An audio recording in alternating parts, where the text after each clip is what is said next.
Hey, good evening, everyone. Welcome to Burford Field here on the campus of Lindsay High School. We get set for Thursday night action. It is fall break week, and we'll see a battle tonight between a couple of old foes that don't like each other. The Lindsay Leopards and the Washington Warriors set to do battle in a district matchup here tonight at Burford Field. My name is Greg Peary. Glad you've joined us here alongside Glenn Shoemate. Glenn, this is a big rivalry game. And I say they don't like each other. They just don't like to lose to each other. Right. I mean, that's the better way to say that. Yeah, that's probably they definitely respect each other. I think it's not one of those hated rivalries with some of those other schools that we have. But Yeah, exactly. Yeah, we won't mention names.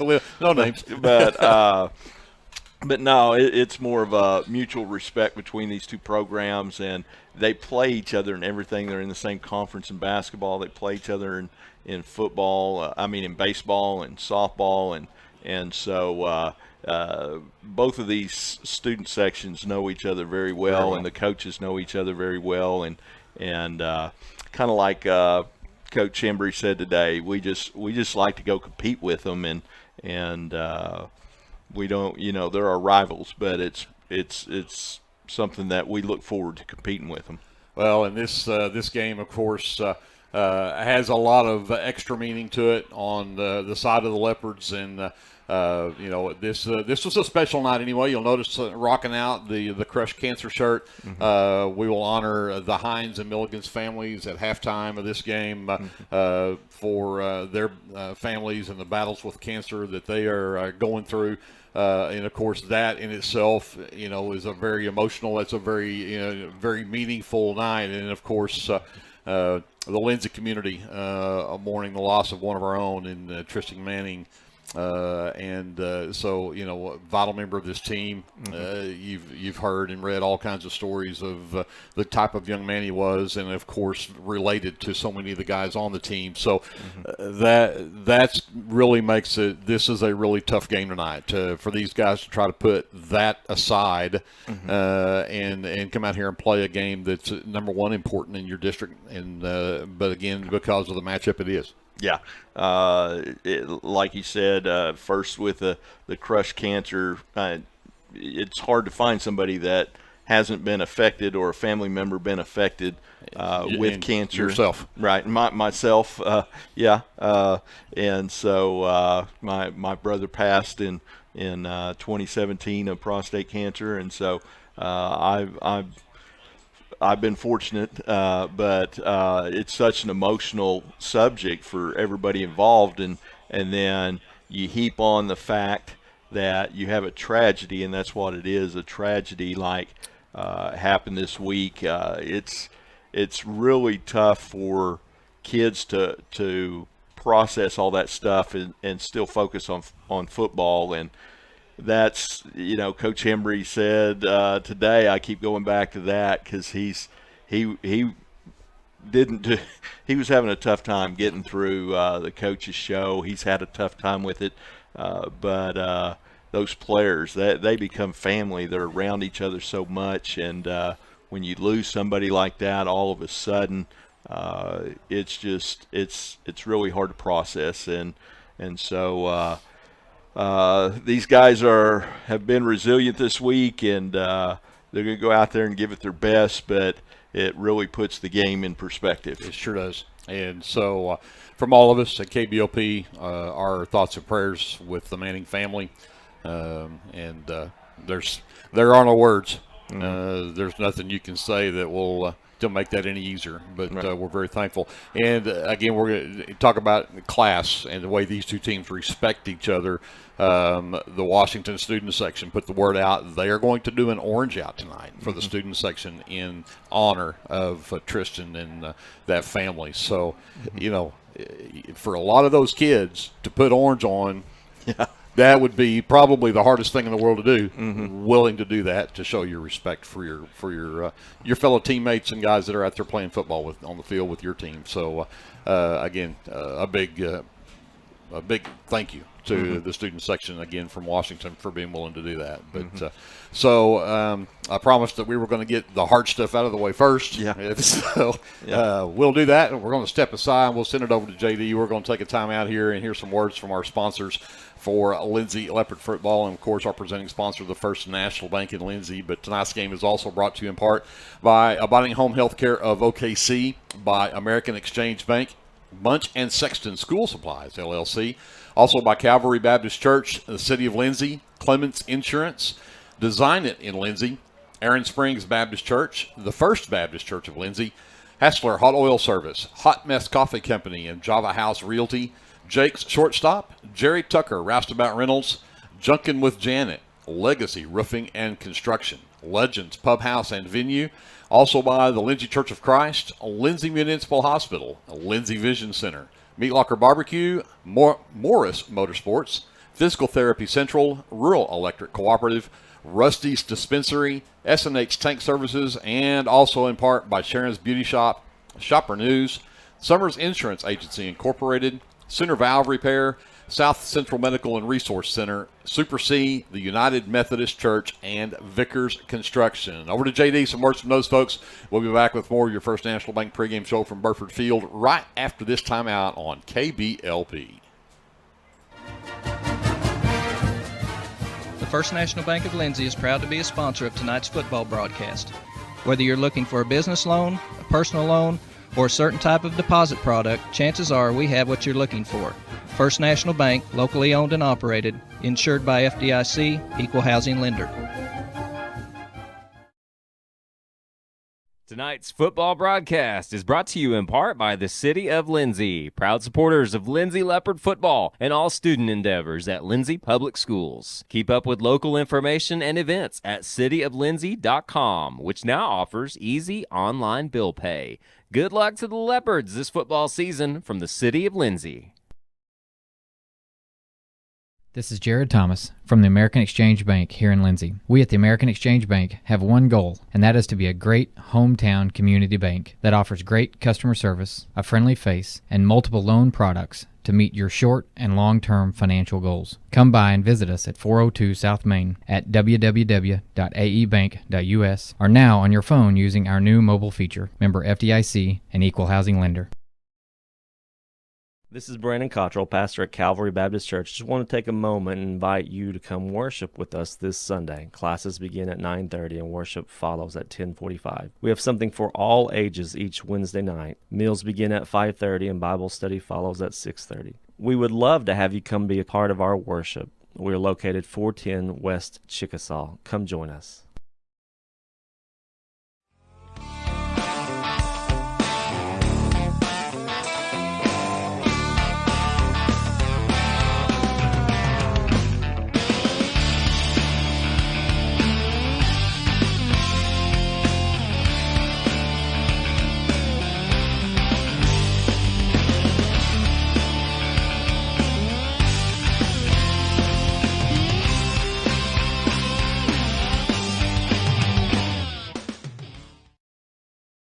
Clements Insurance provides insurance coverage to best suit your needs. We offer auto, home, farm, life, and business policies. Come by 109 West Chickasaw or call 405-756-2253. Clements Insurance is carrying on the tradition to satisfy you. So come see me, Keith, or Beth. Go Lindsay. Hey Lindsay community, my name is Christian Torres and I am the minister for the Lindsay Church of Christ. I would like to invite you to join us for worship Sundays at 10:45 a.m. and for Bible class Wednesdays at 7 p.m. Our address is 1205 West Cherokee Street. The Lindsay Church of Christ is a group of imperfect people who love God, His Word, and each other. And we love this community so much, and we pray that all the students and teachers have a great school year. Come and join us at the Lindsay Church of Christ. Football season is here, and that means it's time to show off that school spirit with team apparel from Design It Screen Printing and Embroidery at 304 South Main in Lindsay. Design It can get you all geared up with t-shirts and caps, team uniforms, and also offers custom embroidery and screen printing. Stop by Design It at 304 South Main in Lindsay or call 405-756-3635. Go Leopards from all your fans at Design It in Lindsay. Hey there, this is Trace Adams with Hassler Hot Oil Service. We are family owned and operated with over 25 years experience. I am a 4th generation Lindsay Leopard, and we proudly support Lindsay Leopards and Leopardettes athletically and academically in all their endeavors. Call my dad, Greg Adams, at 405-756-6075 for all of your hot oiler needs. Again, that's 405-756-6075. Go, Lindsay!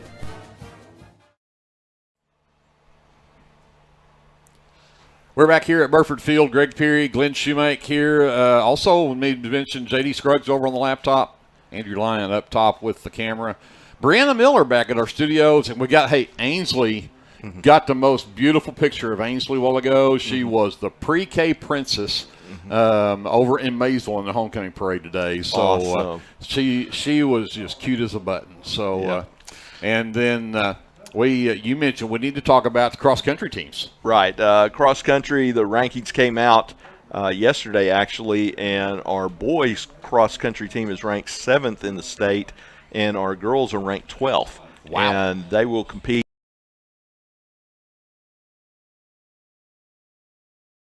And then the state meet is the week after that. So their season is coming down to the end as well. But, those guys are really, guys and gals both are doing really good. That's fantastic. Well, congratulations to our cross-country teams then as well. So let's talk a little more football. And I guess, first of all, before we start talking about tonight's matchup, let's go back to last week. We traveled over to a Little Axe over out east of Norman. Slow start for the Leopards. It was just 14-0 halftime, and you really thought the Leopards should have had a little more than that, but they picked it up second half. Yeah, they had some self-inflicted wounds, and then they got inside the 5 one time and fumbled, and then got inside the 10 and had a turnover on downs down there. So there was a little ribbon going on amongst the coaching staff about that, but it did definitely look like on the scoreboard as a slow start. Start. If you look at the stats, they actually ran up and down the field a lot. They just didn't put a lot of points on the board. Well, they did end up with about 387 yards of total offense, 184 of that on the ground.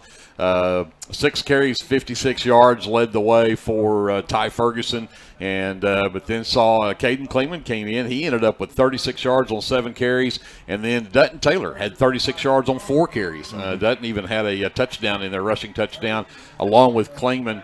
Ramming ends up with 31 yards rushing on 5 carries. But, again, 184 yards on the ground for the Leopards. Very balanced. They had 203 through the air. Brody was 10 of 14, 201 yards. He did have the 1 interception, but he also had the 1 touchdown. And that went to Andon Register, who had a very efficient 4 catches, 106 yards and a touchdown. So 25 yards a pop. I'll take that all night long. Yeah. Stubblefield had 3 catches for 59 yards. Padilla had 3 for 36. So, again, a very efficient night passing for ramming against a team. Again, they ended up with a 44-0 win in that game. But it was what we think a slow start.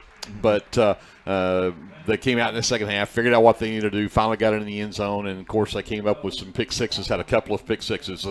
Stubblefield had one in the first half. Shane Jones had one there in the second half, had 2 pick sixes. So, all in all, again, against a depleted Little Axe team, obviously. They're not the top of the crop there, but at the same time, it's the Leopards really had to go out and take care of business and get tuned up for this game here tonight. Yeah, and it's a game you definitely don't want to go over there and lose. It really kill the momentum you've got. They've been playing so well on both sides of the ball, and they continued to do that the other night.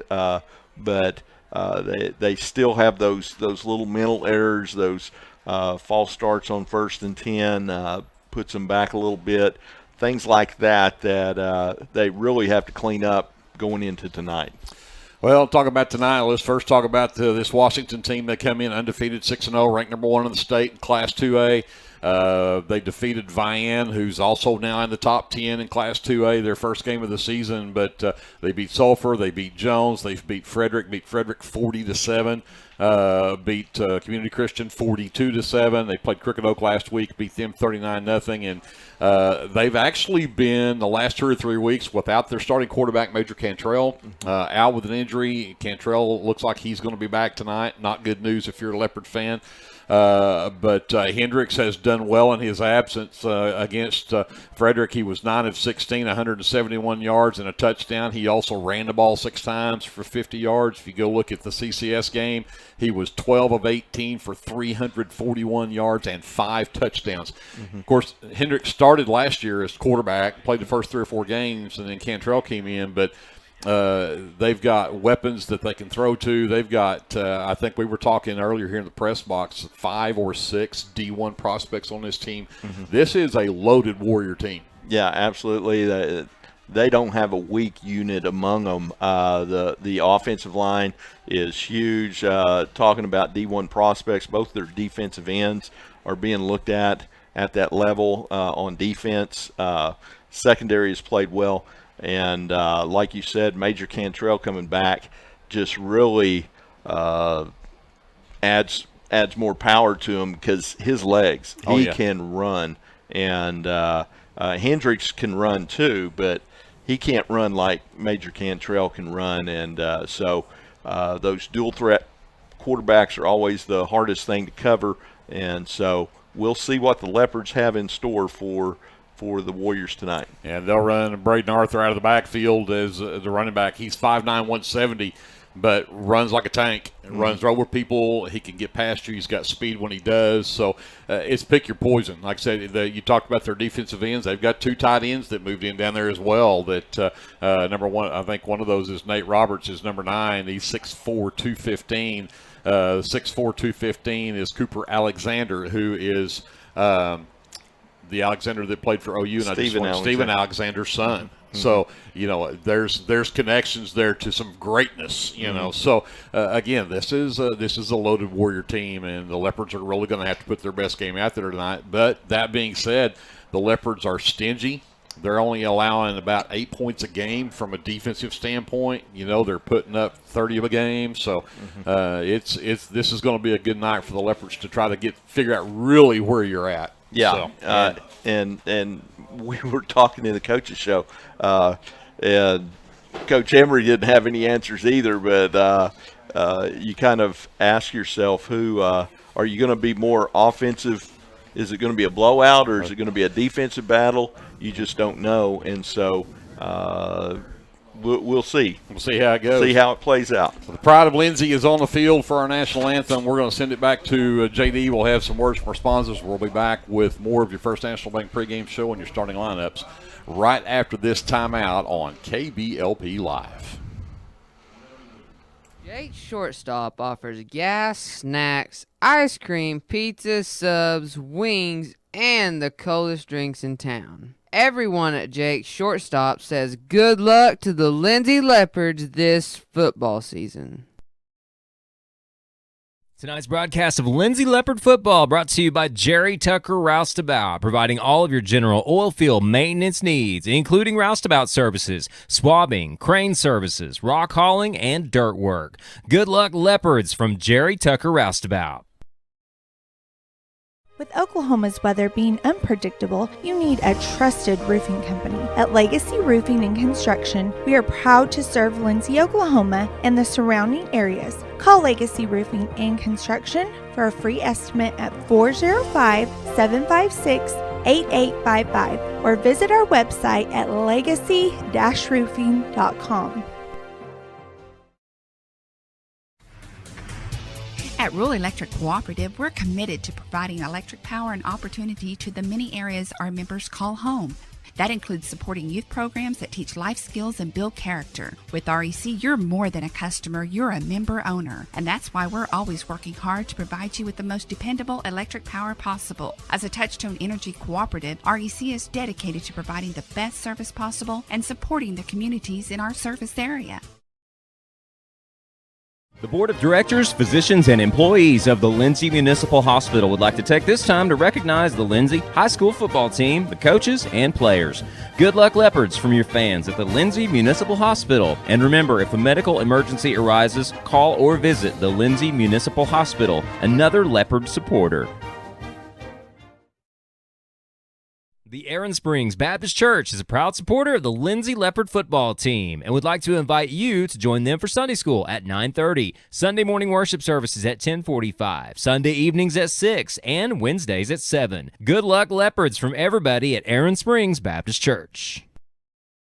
Dr. Mike Beckman and all of his staff at 301 South Main Street in Lindsay would like to wish the Lindsay High School football team good luck this season. To schedule your next eye exam, call Dr. Beckman's office at 405-756-4414. Operating hours are from 8:30 a.m. to 5 p.m. Monday through Thursday and 8:30 to noon on Friday. Call 405-756-4414 or stop by at 301 South Main in Lindsay. Go Leopards from everybody at Dr. Mike Beckman's office.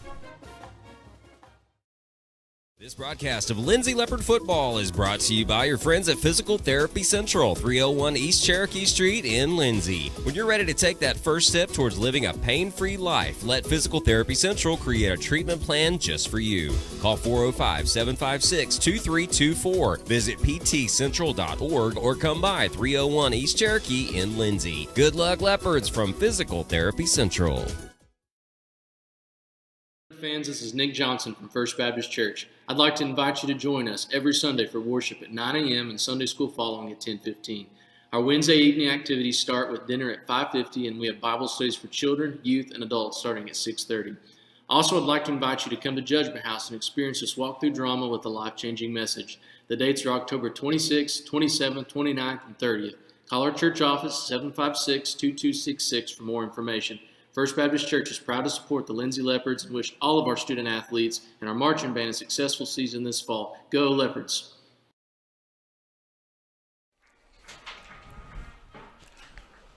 Back here at Burford Field, still about 6 minutes to go before kickoff here. The Lindsay Leopards and the Washington Warriors set to do battle here on a Thursday night on fall break week. And we need to say hi to one of our listeners, viewers now, since we are live streaming on the KBLP Live. Go make sure you go like and subscribe on YouTube. Look for KBLP Live. That way you'll know whenever we are bringing you Leopard or Leopardette sports here on KBLP. But Rulissa Jones was in the press box earlier and brought up the fact that her mother in Tulsa is always tuned in and watching. And so, Tyra, thank you. We're very appreciative of you tuning in and catching our broadcast of Leopard football here on Thursday nights this week, or Friday nights. Rulissa had some other things to say, very, very, very nice things to say about her mother, Tyra. Mm-hmm. And there was just so many of them. I don't have time to get that done before we run out of time. I get starting lineups here, so it's.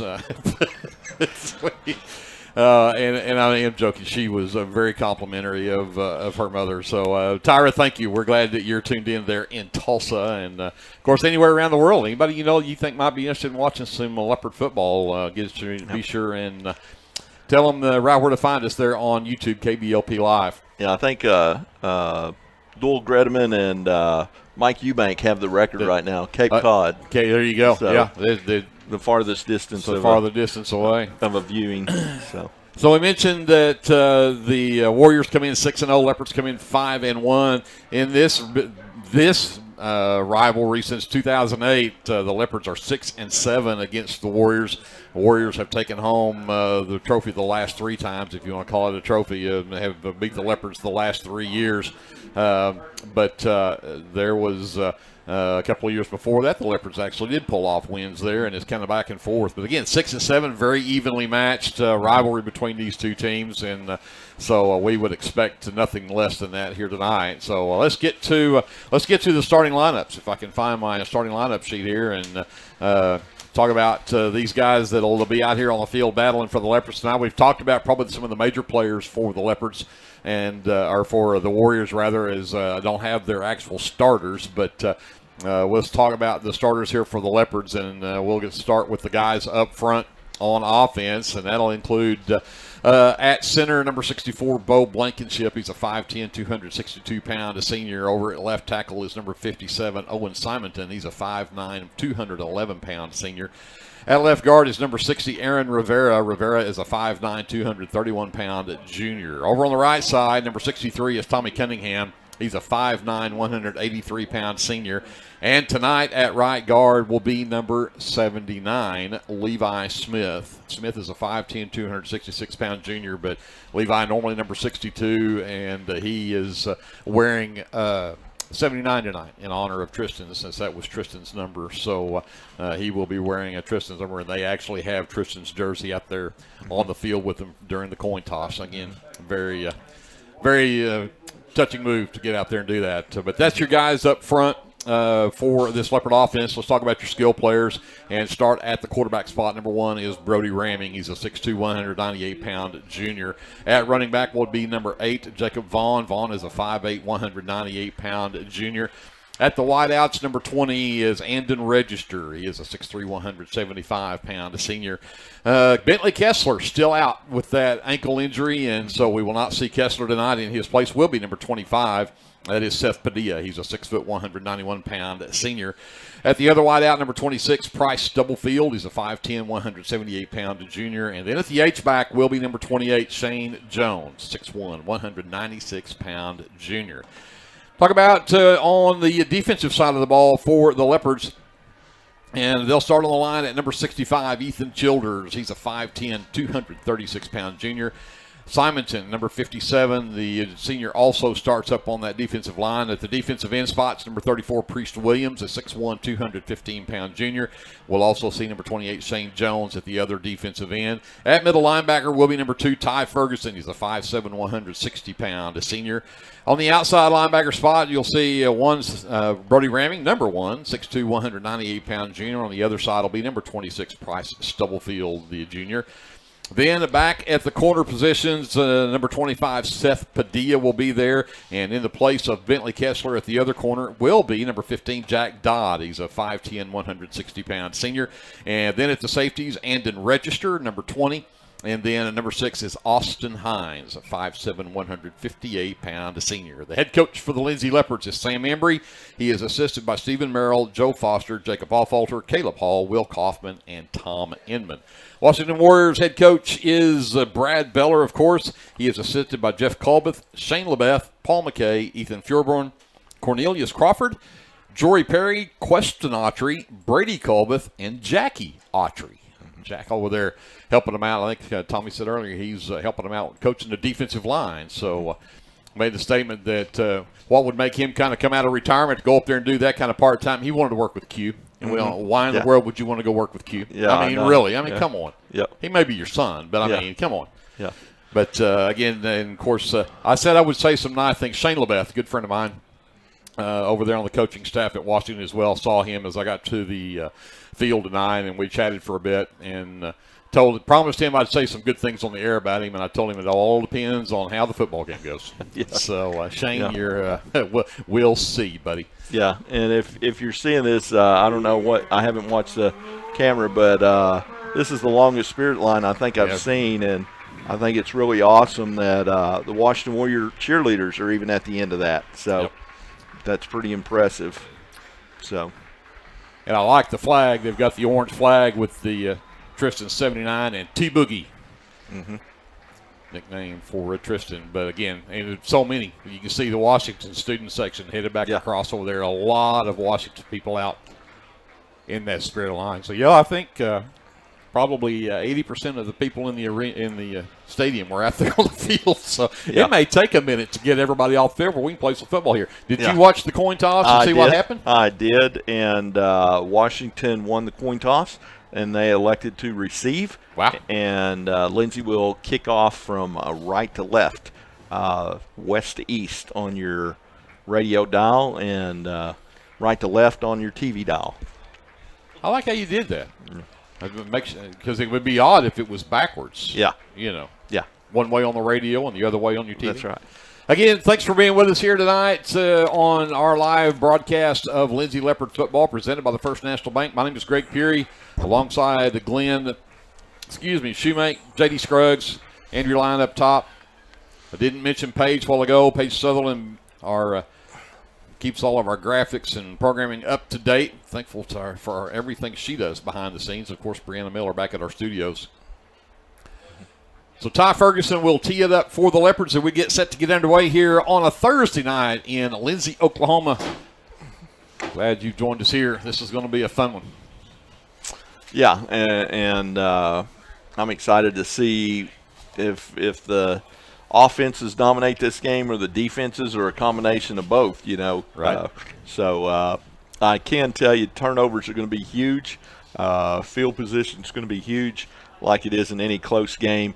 But I think the biggest thing is just focusing on what we're doing right now and maybe a little escape for these guys from the tough week they've had. Exactly. Kind of get their minds off of what's happening. Mm-hmm. So Ferguson sends it short but high. It'll be tucking over on the far sideline just inside the 30, and that is, I believe, number 5. Nope, it is number 6, Cage Morris, on the return, and he'll get across the 35 to the 36, so the Warriors will take over there for their first possession of the night. Yeah, Price Stubblefield with a formed tackle right there, and after looks like about a 10-yard run back, but Washington will take over at their 36 here. And we will see number 10, Major Cantrell, in at quarterback. And they'll start with 2 wide right, 1 left. 2 backs in the backfield, and they're going to give it to they're actually going to fake it up top, send it out to the wide receiver, number 1. He's avoiding all the tackles. That is Mason Singletary, the sophomore. And got across midfield, just not great tackling there from the Leopards early. He gets all the way down to the Leopard 47. Yeah, and they roll. They go fast. So you got to get in position, get ready for the next one. Now they'll go trips left, single receiver right. Cantrell back to pass, looking left. Got pressured, hit as he threw it, and it'll go out of bounds. Mm-hmm. Great defensive play back there. Was that Williams that hit him? I believe Priest Williams. Yep, Priest Williams. So and he had a wide open receiver over there, but they're coming out throwing the ball right here. They'll stay with 2 receivers left, 1 right. Now they'll put a tight end right. That is Nate Roberts. From the pistol. They'll bring Morris in motion, fakes it down the middle, right through the hands of Roberts. Yeah. That one falls incomplete. It's going to bring up a 2nd down and 10. Excuse me, 3rd down and 10. Yeah, Brody ramming there on a blitz and almost got to him, but Andon Register on the coverage. Tight coverage right there. It was a tight window for Cantrell to have to throw it into. This is a huge 3rd down play right here for the Leopard defense. They'll bring Singletary in motion. Fake it to him in the back. Jones gets the pressure first. And Cantrell will be brought down about a yard gain. And that is Simonton, who was coming up off the file there. But, again, Shane Jones is the one who forced him to step up in there. Yeah, and when they put the player in motion, that really limited their guys going out on the coverage. So they only had 3 guys instead of 4 guys. And that was a coverage. It wasn't a sack, but it was Cantrell couldn't find anybody and tried to take off, and Owen did a great job running him down. So punt formation for the Warriors. And this is a knuckleball. It's going to take a bounce, and it Register will just have to let it roll, and it'll die at the Leopard 10-yard line. So the Lindsay Leopards force the Warriors into a 3-and-out. It's a great defensive start. Yeah. Well, it's 4-and-out. They got a 4-and-out. first down. They did get the 1 first down. You're correct. Yeah. So on the first play, but great job of bowing up and get the ball back. See if we can push the ball down the field and make something happen right here. If nothing else, flip some field position. But you're going to have to be able to move the ball against this 4-man front. And like we said, those defensive ends are 2 of the best you'll see around. 2 wides either side. They bunch. Now they're going to flip. And Padilla will be wide right. Vaughn the lone setback, ramming from the shotgun. Will pitch it to Vaughn. Coming around the left end. Got a head of steam, and he'll pick up 4 out to the 14-yard line. Yeah, and let's see who gets up there. That's number 4, Cole Beller. He met Mr. Vaughn right there. And, that was a big collision. Yeah, ended up on his back. So, but pick up there of about 4 for Jacob. Padilla and Stubblefield left. Register split right. Vaughn moves over to the right side of Reming from the shotgun. 2nd and 6. Back to Vaughn. Dances in the hole. Gets across the 15 to the 16, but that's about it. So he'll pick up 2. So this is going to bring up a 3rd down and 4. Yeah, he stopped in there trying to run in between the tackles, and Jason Hendricks pulled him down there from his defensive back position. But, yeah, it's tough to get any yards inside or out on this team. But we've got a 3rd and 4. Let's see what we can put together right here. Need to make something happen here. Get out of this hole here. Mm-hmm. 2 receivers right, 1 left. Ramming. Do the quick stop route and we're outside the hands of Seth Padilla, and it will fall incomplete, and the Leopards are going to have to punt themselves. Yeah. He had 2 guys out there. Both of them were open, actually, and just a little wide right there for Seth. But we'll punt it away, and let's see who's back for them. Tatum Wilk is back, a sophomore. So Ramming gets off a nice punt, and it'll take a bounce right straight up in the air. Wilk picks it up off the bounce, and then he'll be wrapped up immediately. Jack Dodd there to wrap him up. And he'll still be at just across the Leopard side of the 50. We'll call it the 49 on the Leopard side of the 50 for the Warriors to have great field position for their second drive with 9:16 left. Yeah, we got a little gain on field position right there, moving them back, but needed to get a bounce to roll instead of bounce right straight up in the air. Right. So Cantrell brings them out.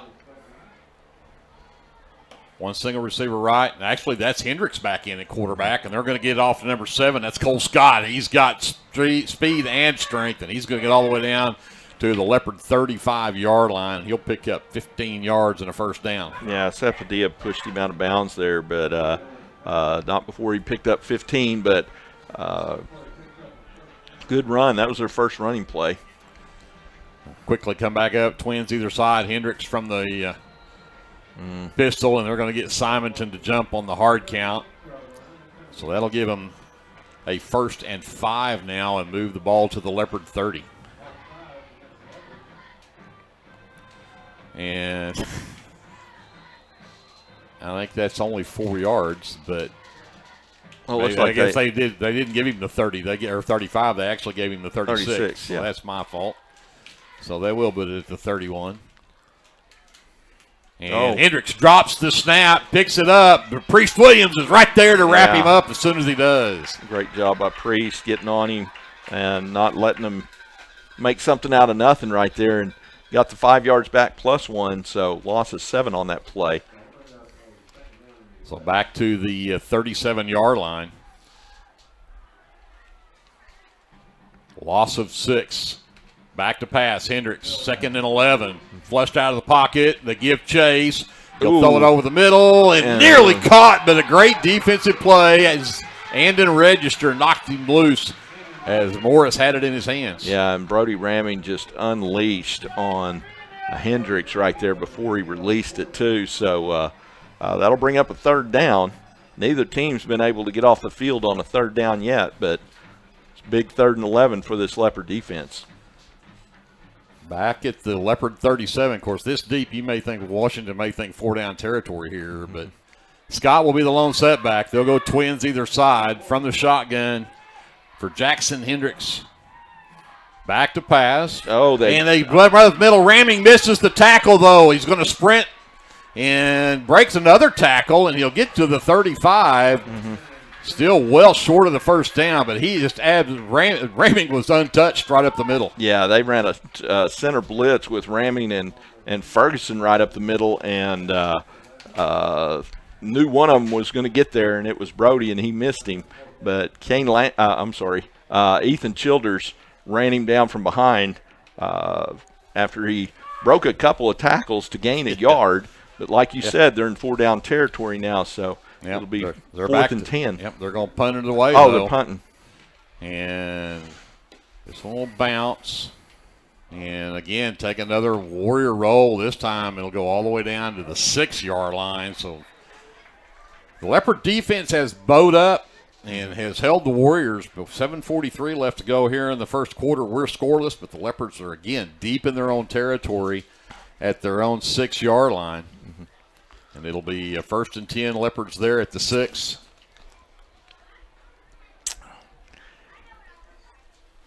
So Ramming will bring them out. Padilla will be split left along with Stubblefield. Register will go wide right. Jones will be in the slot right. And now we've got, looks like maybe, is Ferguson in there running back now? Is that still? It's still Jacob. Yep. And out in the flat. Caught! Seth Padilla with the reception out near the 20-yard line. Great route and a first down for the Leopards to get out of that deep hole and to get it out to the 19-yard line. Yeah, and then Brody rolled out to his left, and the line did a great job of giving him plenty of time to find Seth. And Leopard first down and gets him out of that hole and gets him out to the 19.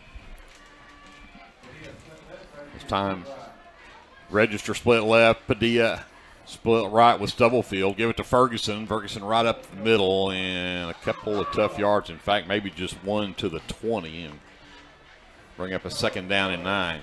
Yeah, number 54, big number 54, Nathan Rainey, 6'1", 210 tackle in there on the play.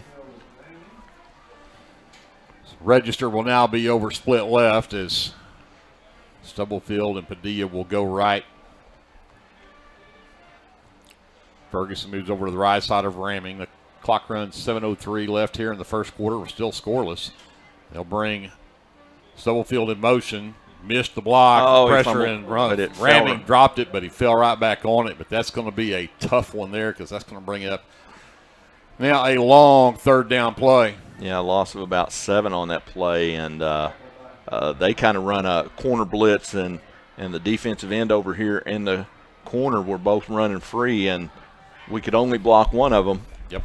And Brody tried to get out of it, but they pulled his arm and ball fell loose. But big 3rd down right here just to get some yards and get us back up there. 3rd and 15. Ramming rolling to his right, gets pressure and got hit just as he went to pass it. And they need to get that one out of the end zone, and it will. I don't think they recovered it in the end zone. Incomplete pass. Oh, they're going to say it's incomplete.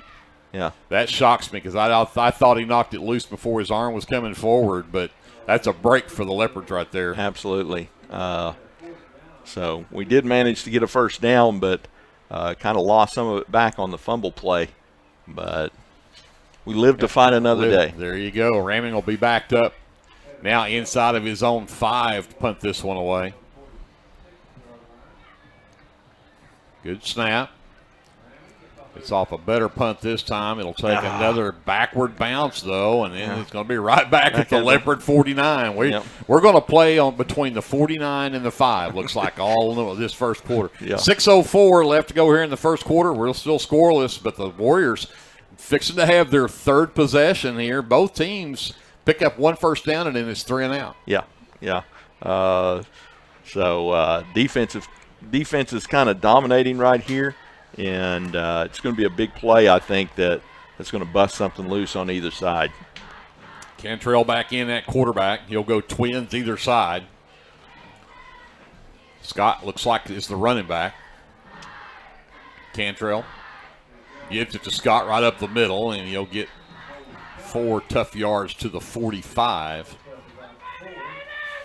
Yeah, and that was Shane Jones right there with the tackle. But not before he picked up 4. So 2nd down and 6 for the Warriors. In Leopard territory at the 45. And now they'll go 2 slot receivers, 2 wide receivers from the pistol formation. Yep. And trap play, hit it out to the left and got run out of bounds over there. I think that was Hines. Yeah, Vaughn rather. Yeah, Vaughn and Dodd kind of both ushered him out of bounds there on the play.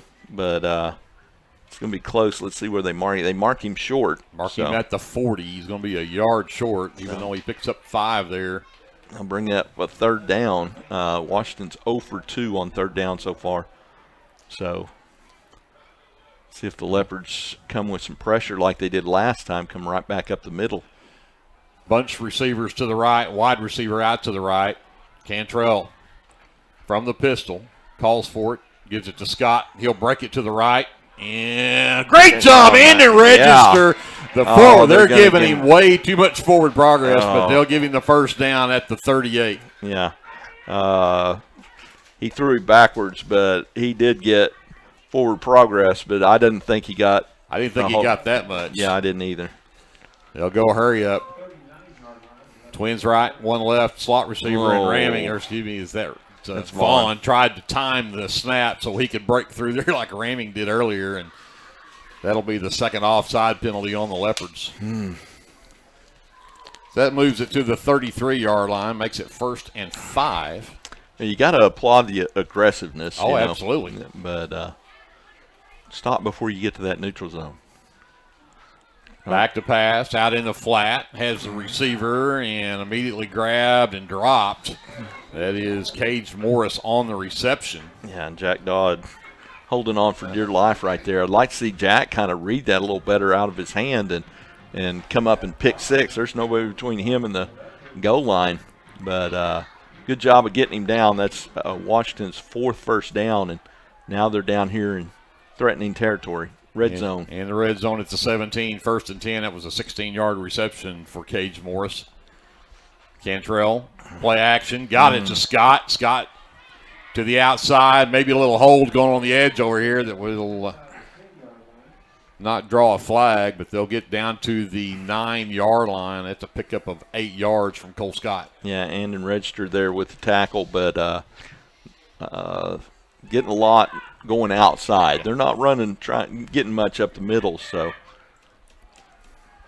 Cantrell again from the pistol. Calls for it. Again, Scott inside, breaks it outside, and he'll get to the end zone. Touchdown Warriors. A 9-yard touchdown run for Cole Scott.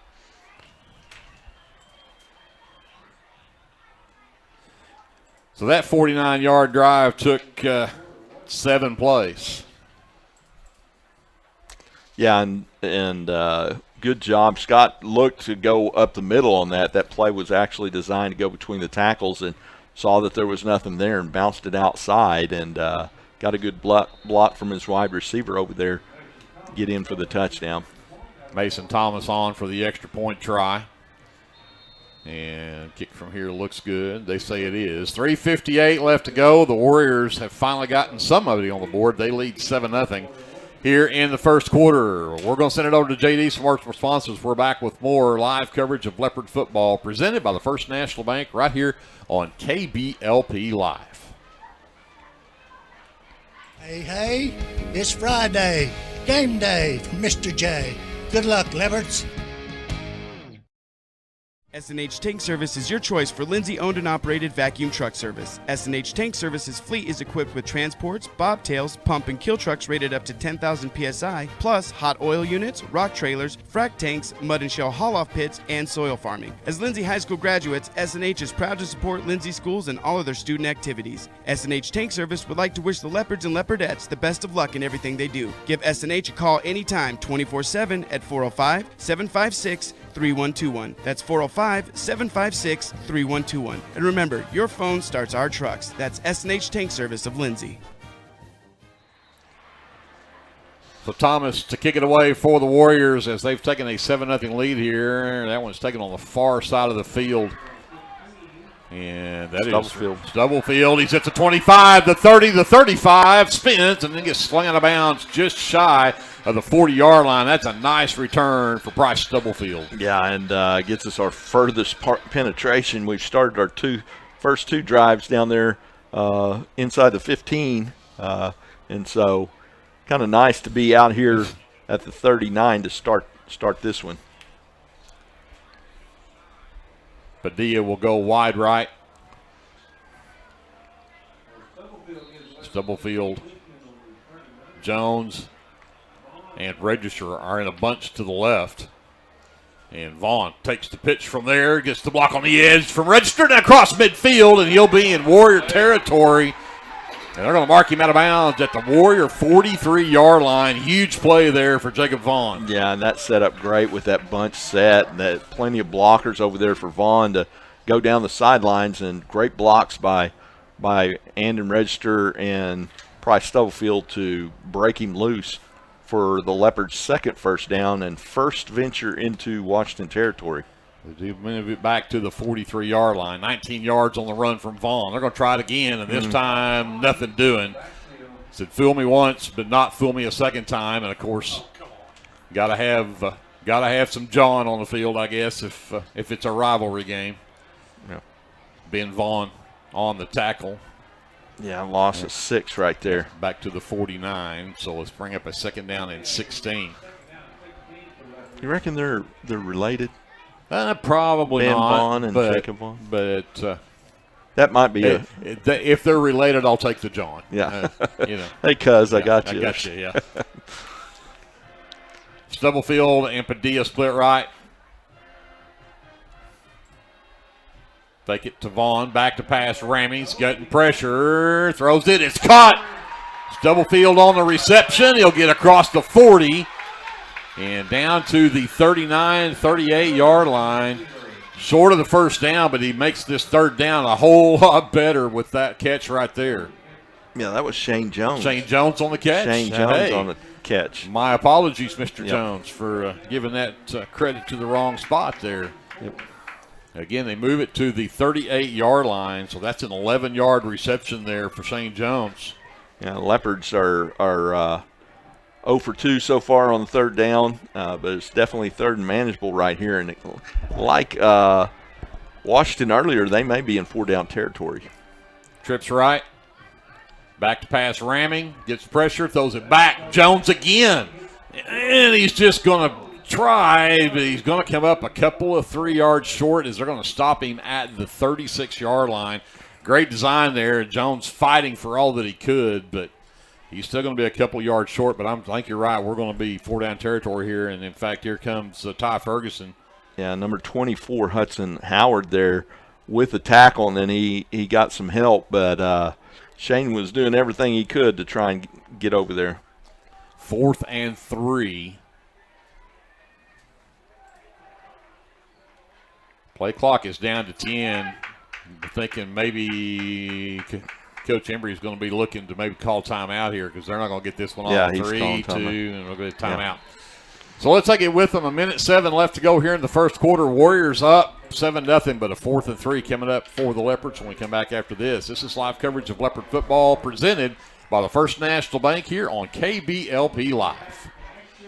The Shopper News Note isn't just another paper. The Shopper News Note is a weekly publication that arrives in your mailbox every Wednesday for free. The Shopper offers free Shopper Topper advertisements as well as news notes and classifieds. And everyone at the Shopper wishes the Lindsay Leopards good luck this season. Go Leopards! Sooner Valve Repair in Lindsay would like to wish the Lindsay Leopards and Leopardettes all the best during this season.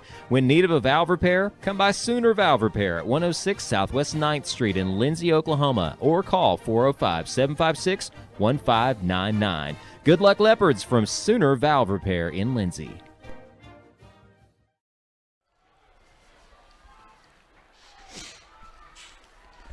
Leopards going to go for it. Ramming in the backfield with Ferguson. Twins left, single receiver right. Bring Jones in motion, throw it out in the flat, and he overthrew the intended receiver and Seth Padilla. Tried to run this bubble screen, and I think may have had a good chance of getting that picked up, but he just threw it too tall for Padilla. Yeah, just a little bit off on that one, but hey, we definitely moved them to their worst starting field positions. Oh, so, absolutely. There was some positives there that we actually moved the ball down the field a little bit, got a first down, and got a couple of big plays. But Leopard defense are back on the field here. Wide receiver either side. Slot left from the pistol. This is Cantrell. Give it again to Scott, who starts out inside, busts it to the outside, and gets run out of bounds over there. Vaughn again with the big hit to knock him out of bounds, but not until he had picked up 4, maybe 6 yards here, depending on the spot. They give him a very favorable spot all the way to the 43-yard line. That's a pickup of 7. Yeah, that bouncing outside is really working for Washington right now. 2nd down and 3. Bunch receivers right, wide receiver either side. Again, give it to Cantrell, headed left, and great job that time. Leopard defense stringing that one out. I think that was Shane Jones on that defensive end over there. Kept that one on his outside leverage and pushed him out of bounds. Yeah, great job of not letting him get around that corner, and brings up another 3rd down. Picked up 2 to the 45, but it's now 3rd and 1. Again, slot either side this time, wide receiver either side. Cantrell. Scott. Oh, great job. And stopped him. I don't know. It's Williams is there along with Vaughn, but he's going to be right at the line to gain, and they may have to measure this one. I think even if it's short, they go for it. From here, looks like he's about 6 inches short, but they're probably going to bring in and measure this one. Great defensive play, though, right there from Jones. Yeah. Hadn't been a penalty so far. Against Washington. Against Washington. We've had 2 offside penalties. Yeah, so. on defense. But yeah. So they are going to bring the chains in, so the teams go to the sidelines when we measure this one and see what happens. 41.9 seconds left here in the first quarter. Warriors with a 7-0 lead. There's got to be some holding going on somewhere, Greg. You would think. I mean, surely. come on.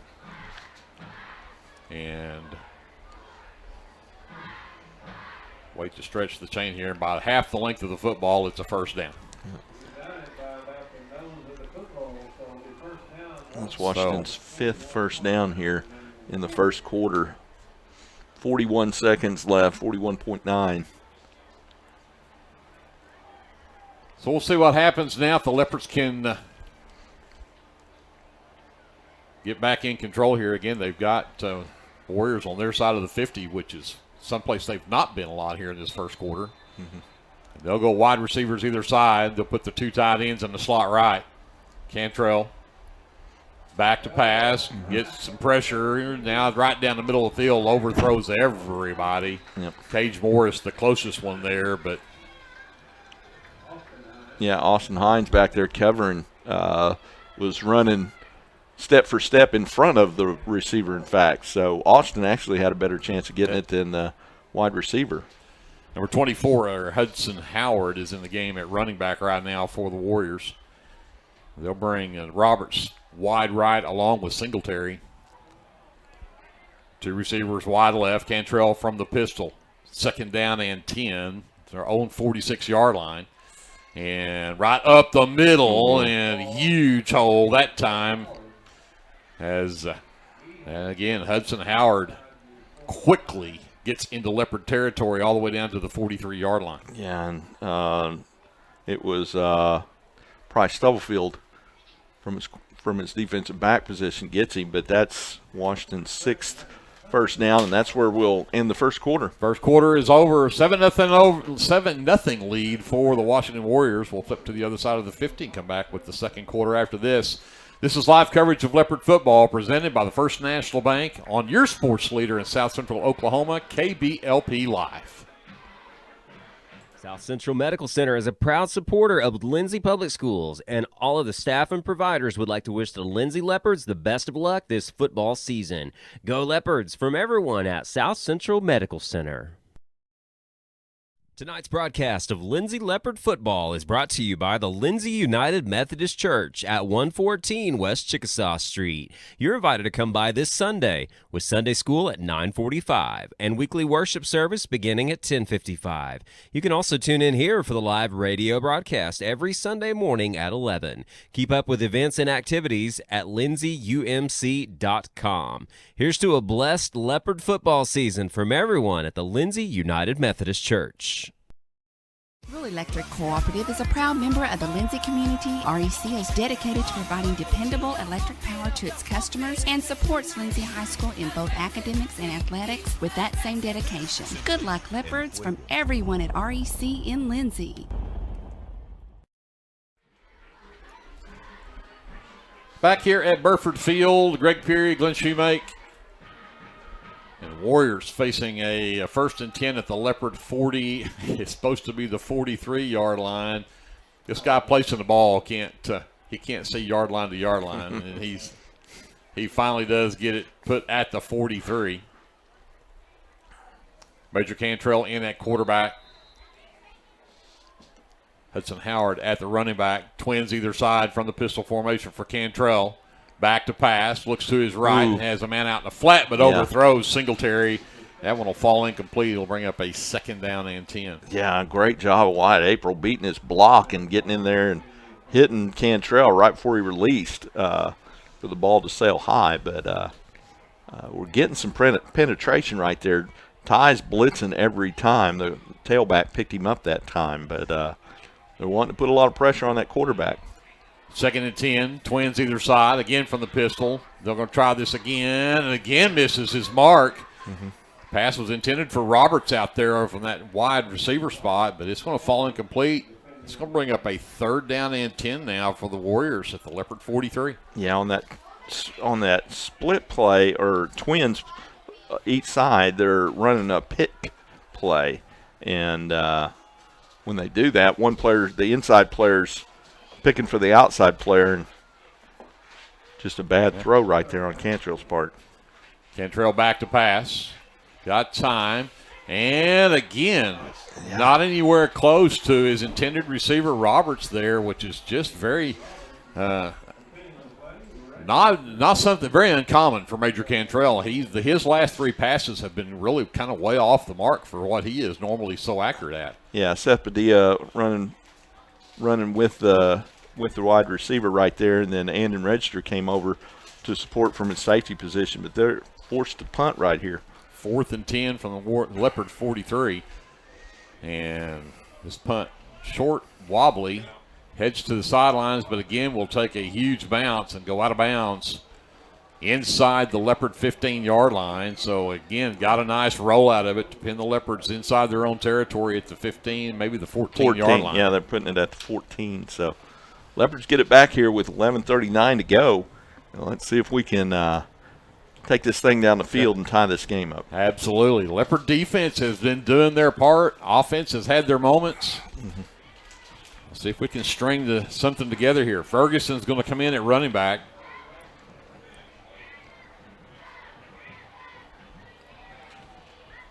And it looks like they're going to send Padilla and Register wide right.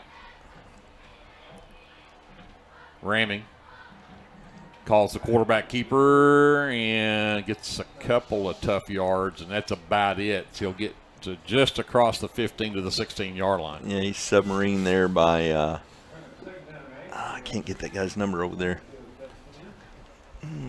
Turn this way, buddy. There he is, number 8. Ben Vaughn with the tackle. Yep. So 2nd down 8 for the Leopards, again at their own 16-yard line, ramming with Ferguson in the backfield. Stubblefield and Register split right. Padilla is split left. Back to pass. And they got a wide open defender or receiver. And again, Register with the adjustment comes back and gets the ball, and he'll get it out to the 49-yard line. Cannot say enough of what Andon Register just did right there. Yeah, big major adjustment. Looked like the safety right there was actually going to come over and get an interception. I think the safety thought that too, Hendricks.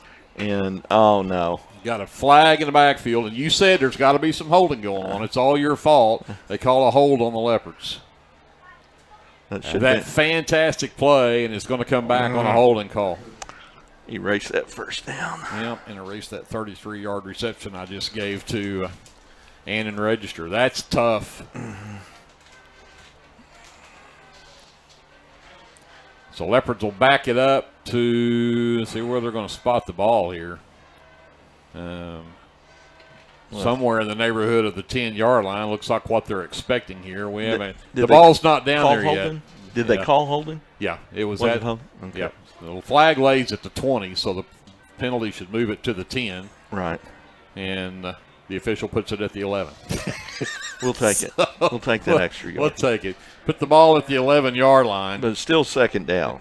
So it's second down and call it 13 now at the 11. Oh, pick six. And there's number 4 with the interception is Cole Beller. And yeah, he read that all the way and saw that bubble screen, rammed right between 2 blocks and picked it and run it in for about a 5-yard return. So not what the Leopard offense needed to have happen down there. Yeah. So, again, you had the ball at the 49. A holding call moves you back to the 11, and then you throw the pick six. It was not tough break. So, again, they'll bring Mason Thomas in for the extra point, and Leopards nearly got there. And they say it's good, though. So 10:48 left to go here in the first half. The Warriors 14 and the Leopards nothing. We'll send it over to JD, take a timeout, come back with more Leopard football presented by the First National Bank right here on KBLP Live. Do you have your Oklahoma medical marijuana card, or do you need your card? Rusty's can help you with that. We are your local vape shop and dispensary with more than 6 years of service as a modern smoke shop. Rusty's is located 1 block north of Cherokee Street at 204 Northwest 4th Street in Lindsay, and half a mile east of I-35 at 2401 West Grant Street in Pauls Valley. Get your stash at Rusty's.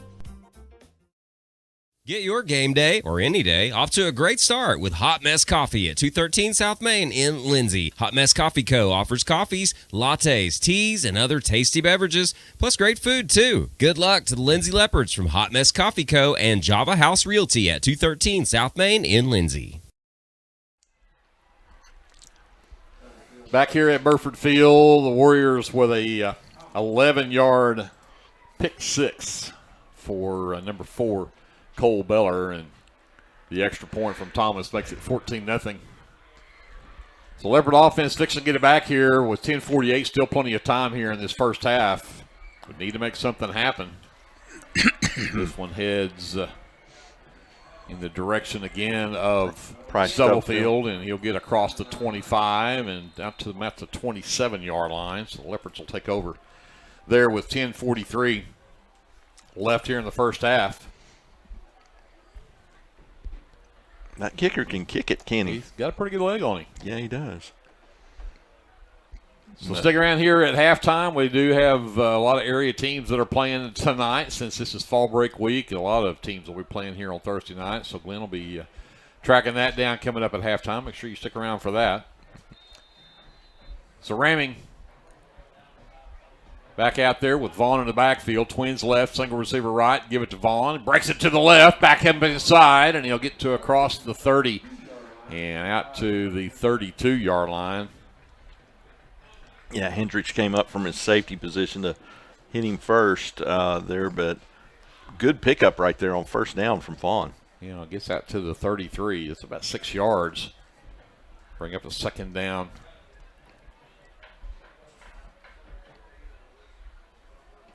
About 4. And this time Ramey calls his own number, and there is nowhere to go. Yeah. He got to the line, and there was nothing but a wall of white shirts there. And 24 and looks like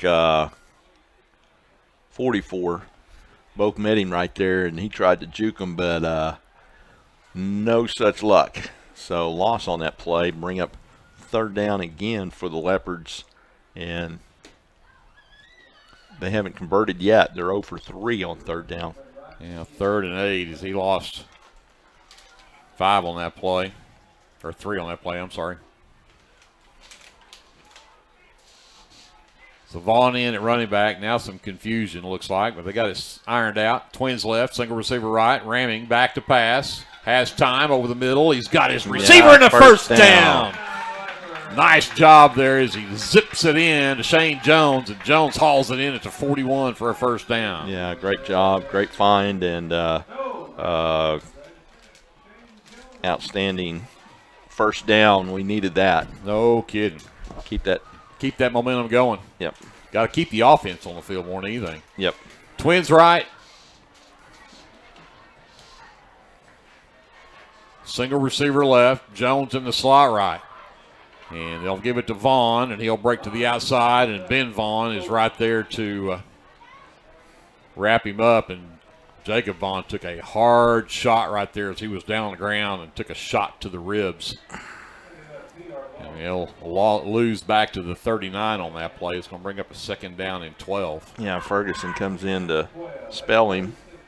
Yeah, he was going down there, and Ben Vaughn came in and put a helmet right into his ribs right there. Padilla will split left along with Stubblefield. Register split right. Ramming rolling to his left. And has a man. Oh, he's behind him. And he's got to be in. He's at the 20, on the 10, the 15 rather, and on his way to the 10, finally down at the 11-yard line. What a job for Seth Padilla and the throw from Brody Ramming. Yeah, awesome throw. They didn't. I don't think they knew that Brody could throw it that far. And then Seth dragging people for about 10 or 15 yards there. Awesome job on that play. That's a 50-yard reception for Seth Padilla, and it puts it at the Warrior 11-yard line. 7:47 with the clock running here in the first half. The Leopards need to put this one in the end zone. Yeah, I was wondering why the chains weren't set up. We're not inside the 10 yet. Ramming to Ferguson, and white shirts everywhere back there. As soon as Ferguson got that, they are selling out to the run right now, and one of the reasons that we've had a couple of big pass plays is they're selling out to stop the run, and we've had some good pass plays out there, had some guys open. So Register will now split wide left along with Stubblefield. They'll bring Padilla to the right as Ferguson actually lost back to the 14-yard line. That's a loss of 3. So 2nd and 13. They can get a first down inside the 1. Twins left. Padilla split to the right. Ferguson to the left of Ramming. And fumbled it, tried to do the play action there and knocked it out of his hands, and they're going to lose 5 more back to the 19-yard line. This is going to bring up a 3rd down and 18. Well, they're definitely in 4-down territory because we don't have a kicker that can kick it that far. But, yeah, it was play action fake, and then they were setting up the bubble screen out here on the right to Ty Ferguson.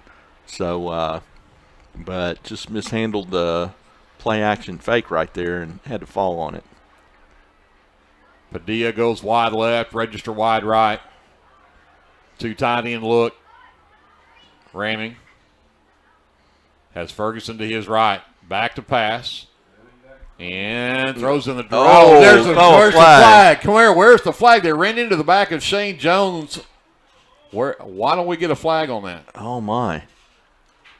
I mean, he was going for the ball, got pushed in the back. I don't see why you can't, and why is that not a flag? Are they deeming it uncatchable maybe? I don't know. But that unfortunately means it's now 4th down and 18 from the 19-yard line. Tough break. So, again, Padilla wide left, Register wide right. Jones and Williams are both to the right there. Ramming's back to pass again. He's got time this time, and he's looking in the end zone for Register, and this time he overthrows everybody. And that's going to be another turnover on downs for the Leopards. That's twice they've tried to pick it up on 4th down and can't get it done. So 5:53 left to go here in the first half. Washington with the ball now and hanging on to that 14-0 lead. Yeah, Andon had his guy backed in, using that basketball post-up move right there, and ball just sailed a little high on him. So Leopard defense back out, needs to come up with a stop here with 5:53 left in the first half. Cantrell back in at quarterback. Scott in at the running back. They'll use the 2 slot receivers to the right and a wide receiver either side. Scott gets the handoff, headed to the right, cuts up inside. And Register will ride him out of bounds in the Warrior bench over there and see where they actually mark him out. He'll be close to a first down as he got out across the 25. Yeah, like you said, he runs with power, and Andon hit him about 4 yards and then hit him about 4 yards before he went out of bounds, and he just powered that extra distance. Second down and a yard. He picks up 9 on the play, and they're going to give it right back to Scott in the middle. And this time, the Leopards stop him. Yep. Shane Jones and looks like Childers. Yep, Childers.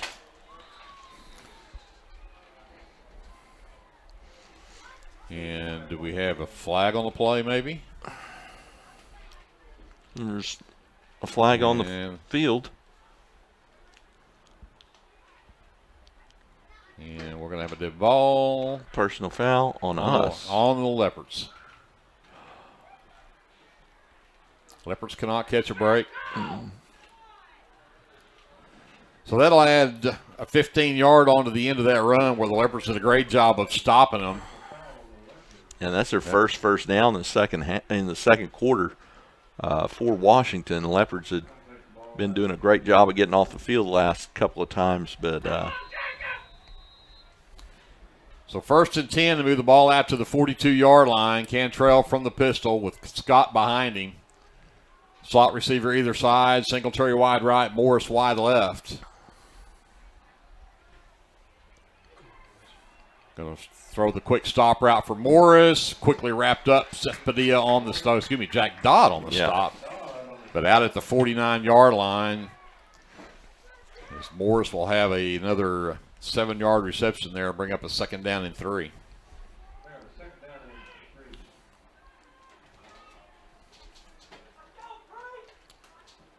Clock runs with 4:50 left here in the first half. 14-0 Warriors. Now they'll go 4 wide. Scott to the right of Cantrell. Now they'll bring Singletary in motion. Pitch it to Singletary. One-on-one. Oh, great open field tackle there. Jacob Vaughn nearly got him, slowed him down enough that Shane Jones, I think, finally caught up with him and finished him off. But he went from a 2nd and 3. A loss there goes back to the 47-yard line. Now it's 3rd and 5. Yeah, and another 3rd down opportunity to get off the field right here. Excuse me. The Leopards can push them back here. They'll stay with the 4 wides. Morris is split left over here with Alexander. From the shotgun. Again, give it to Scott.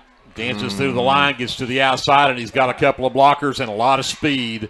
And the Leopards will get him until he gets inside the 20-yard line in Leopard territory. And that's the danger of Cole Scott. He got through the initial line there and then broke to the outside, and he had 2 wide receivers out there blocking in front of him. Yeah, and Register pushed him out of bounds, but not before he picks up a big 1st down for them. Got all the way to the 19-yard line. They'll go quick here.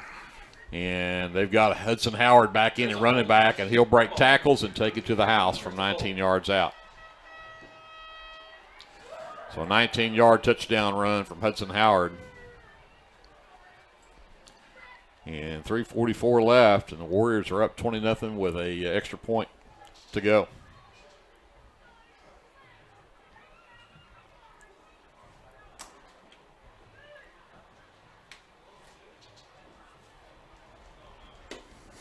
So Thomas will come in for the extra point try.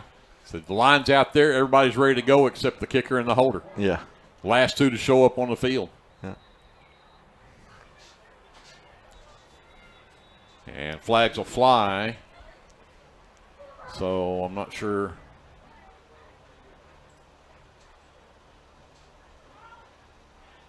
They're going to call a false start on the Warrior line. I think they got impatient waiting up there for the kicker to show up. So this extra point will actually come from now the kick from the 15-yard line. Yeah, I saw him kicking before the game. He was making it pretty regular there from the 25, so well in his range. High snap. They get it down. The kick's on the way. It just barely gets there, but it does. It's good. 3:44 left to go here in the first half, and the Warriors have a 21-0 lead over the Lindsay Leopards. We're back with more live coverage of Leopard football. Right after this timeout, it's presented by the First National Bank in Lindsay here on KBLP Live. Are you caring for an aging parent or other loved one at home? It's important to know you're not alone. Hi, this is Connie Upton with Abiding Home Health. The people we serve have a variety of needs, of acute illnesses to individuals who require health care assistance to live independently at home. Our goal is to make a difference in the short and long-term care of each patient. For more information, visit us online at abidinghomehealth.com. Abiding Home Health, creating personal, positive changes and transformations. 3:44 left to go in the first half. 21-0 Warriors. Thomas has it teed up. Stubblefield and Register back deep for the Leopards. Leopard offense needs something to get them some momentum here. They'll get the ball to start the second half. Mm-hmm. So see if they can get something positive going here to go into the locker room. Line drive, wobbly kick, and that's actually Vaughn. And it will finally find its way into the end zone for the touchback. Yeah. Just barely. High IQ play right there by Ty Ferguson letting it roll, because if he picks it up, he's got to run. Yes. So he could judge that speed and momentum on that ball and knew it was going to get across that. Yeah, he had a great math teacher, great physics teacher, Yep. So at the 21st to 10 Leopards, 3:44 left, plenty of time. You still got all three of your timeouts. But the offense needs to get something moving down the field here. They've been able to complete some big plays, but end up shooting themselves in the foot when they need it. Yeah, and Washington's got 10 guys up close to the line. I mean, their safeties aren't deep. They're not expecting us to throw it deep. Ramming with Ferguson in the backfield, fakes it to him, rolls to his right, has pressure coming, and he'll just throw this away. Talk about high IQ plays. There's another one for Ramming, not taking the sack there, getting rid of it and making sure that he had the chance to give him another chance here. They'll go second down and 10 from the 20-yard line. Yeah, and stops the clock too, so.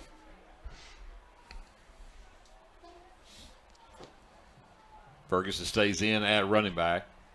Padilla is split right along with Register. I'm sorry, that is Stubblefield. Padilla is split left. Jones lines up in the slot right. Ramming from the shotgun.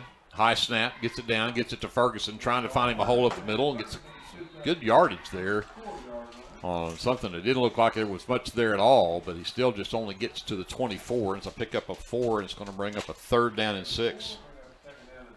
Yeah, he's brought down there by number 28, Jake Coles.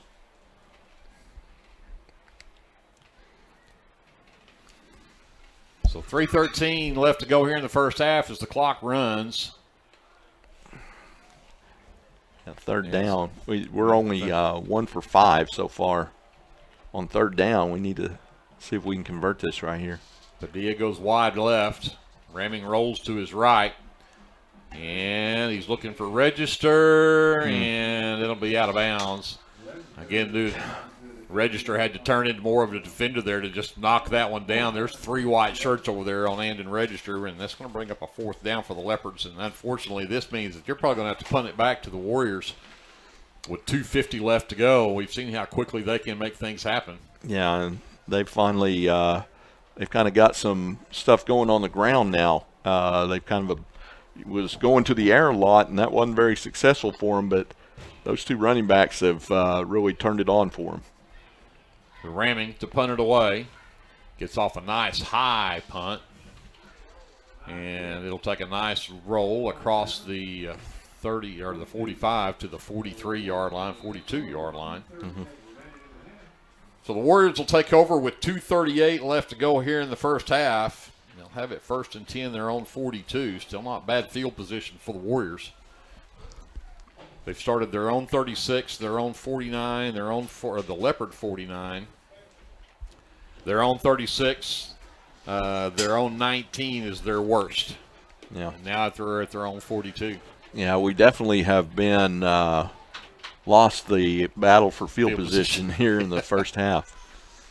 So Cantrell back in at quarterback. Scott will be the running back. Morris is split wide left. Roberts is split wide right.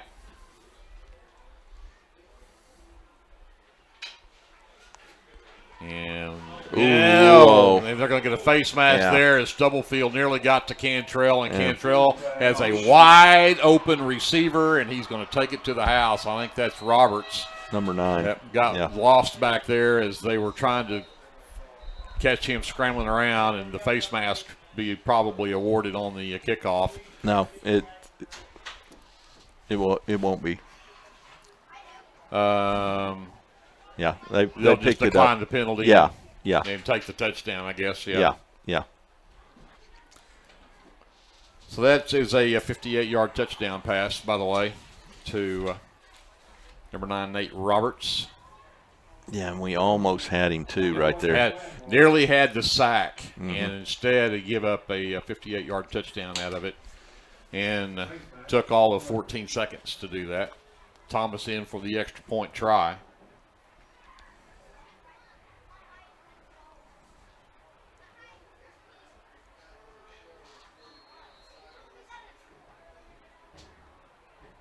Good snap, good hold, kick.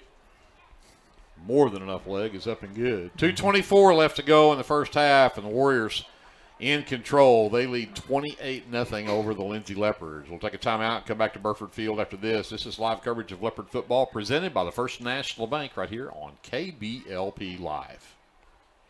Morris Motorsports in Chickasha, Oklahoma would like to wish the Lindsay Leopards the best of luck this football season.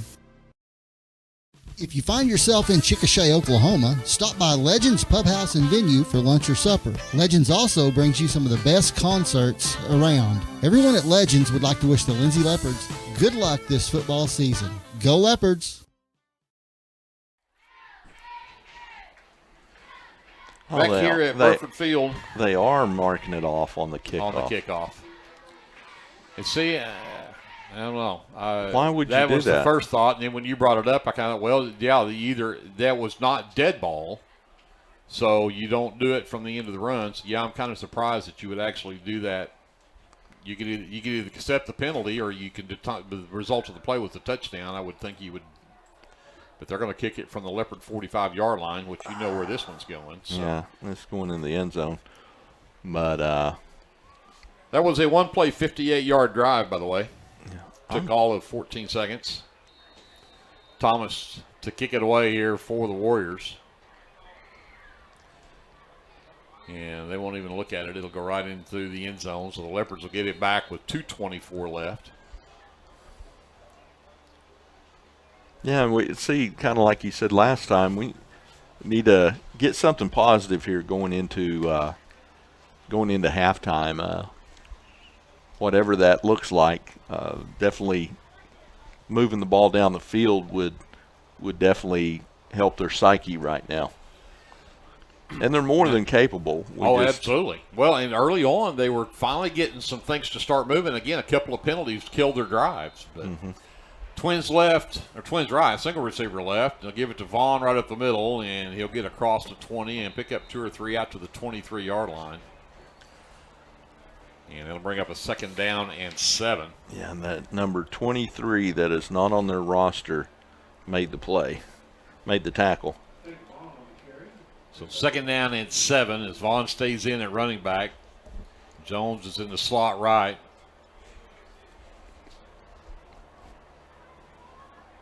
From the pistol this time for Ramey. And right up the middle again, Jacob Vaughn follows his blockers, does a good job of staying on his feet, and he gets good yardage this time out to the 28-yard line. He picks up 5 there and gives them a makeable 3rd down here. Yeah, great, strong, hard running right there, brought down by Caden Hutchison for Washington. So 3rd and 2 now at the 28. They'll go trips left this time. Jones the tight end right. Ramming from the shotgun.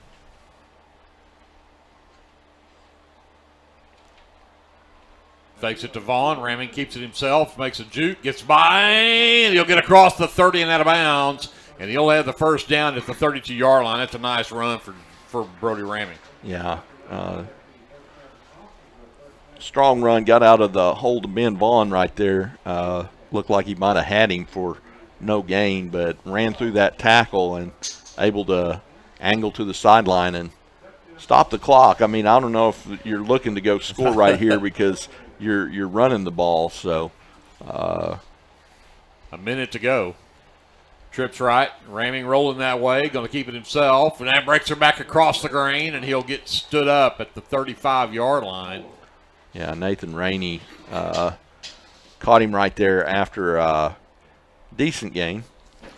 3 to the 35, picking up second down and 7.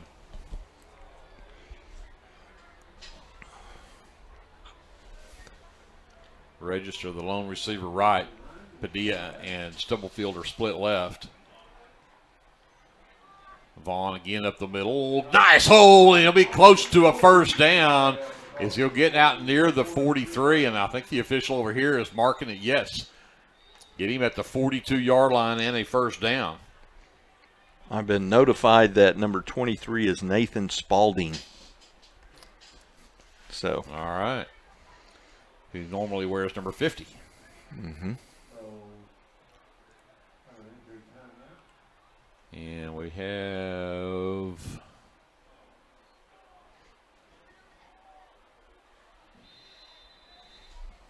I thought I heard Dole say injury timeout, but yeah, their whole defense ran off the field, and then but Jacob Vaughn was kind of hobbling again, injured again, and he's over here on the sideline getting checked out by the trainer. And that'll be the final play of the first half. The clock runs down to zeros. It is 28-0. Warriors on top of the Lindsay Leopards. So we'll send it over to JD. We'll hear from our fine sponsors of Leopard football, and then we'll be back with some officially unofficial stats from the first half, some of our area scores, and more coming up here at halftime. So don't go away. The First National Bank halftime show continues right after this timeout on your sports leader, KBLP Live. Come on down to Main Street to Sharon's Beauty Salon and let Courtney freshen up your look. Services include haircuts, hair coloring, perms, formal styling, waxing, and more. Call 405-756-6988 for your appointment, and good luck to the Leopards this football season. For all your repurposed furniture and other treasure needs, check out Junkin' with Janet's booth at Backroads Boutique on Main Street in Lindsay. Mr. and Mrs. J would like to wish the Lindsay Leopards a great football season. Go Leopards! The First National Bank of Lindsay is proud to be a sponsor of tonight's football broadcast. Whether you're looking for a business loan, a personal loan, or a certain type of deposit product, chances are we have what you're looking for. First National Bank, locally owned and operated, insured by FDIC, equal housing lender. This is Jared Thomas from the American Exchange Bank here in Lindsay. We at the American Exchange Bank have one goal, and that is to be a great hometown community bank that offers great customer service, a friendly face, and multiple loan products to meet your short and long-term financial goals. Come by and visit us at 402 South Main at www.aebank.us or now on your phone using our new mobile feature, member FDIC and equal housing lender. Tonight's football broadcast is brought to you in part by the City of Lindsay, proud supporters of Lindsay Leopard football and all student endeavors at Lindsay Public Schools. Keep up with local information and events at cityoflindsay.com, which now offers easy online bill pay. Good luck to the Leopards this football season from the City of Lindsay. This is Brandon Cottrell, pastor at Calvary Baptist Church. Just want to take a moment and invite you to come worship with us this Sunday. Classes begin at 9:30 and worship follows at 10:45. We have something for all ages each Wednesday night. Meals begin at 5:30 and Bible study follows at 6:30. We would love to have you come be a part of our worship. We are located 410 West Chickasaw. Come join us.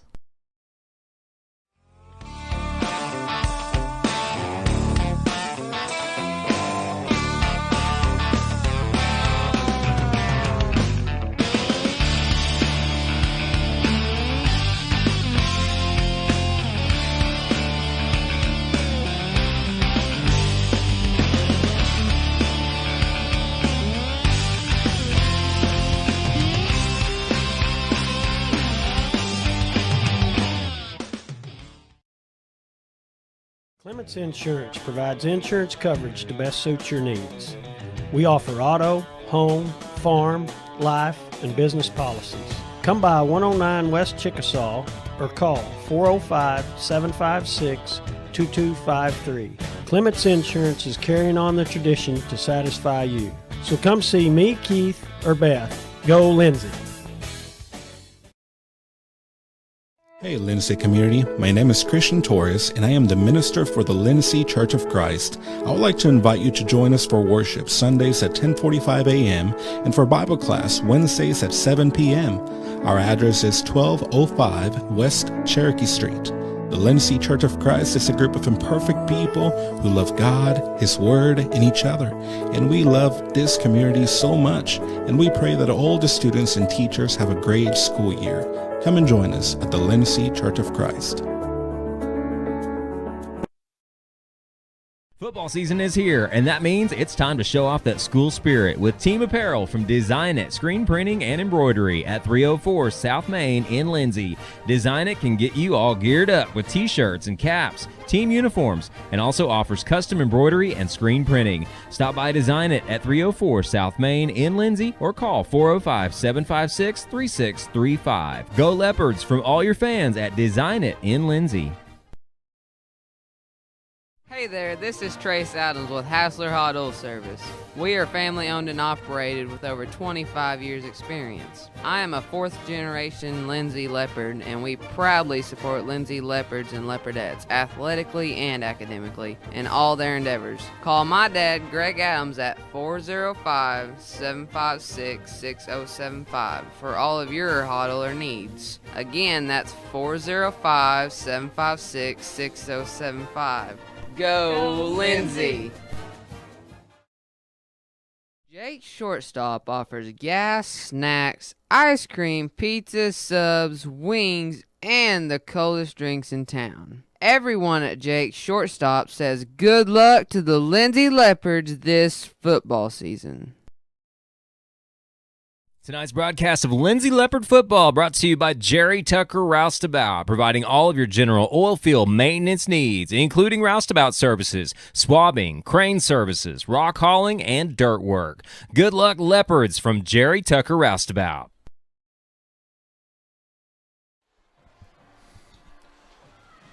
Here at halftime, being entertained by the Pride of Lindsay band on the field, sounding mighty good out there, and it's a halftime. 28-0 Warriors on top of the Lindsay Leopards, and this game started as a major defensive battle as we went punt on the first two possessions for both of these teams before the Warriors finally put together a 7-play, 49-yard drive, capped off by a 9-yard touchdown run from Cole Scott. The extra point from Thomas was good. It was 7-0, 3:58 left to go in the first quarter.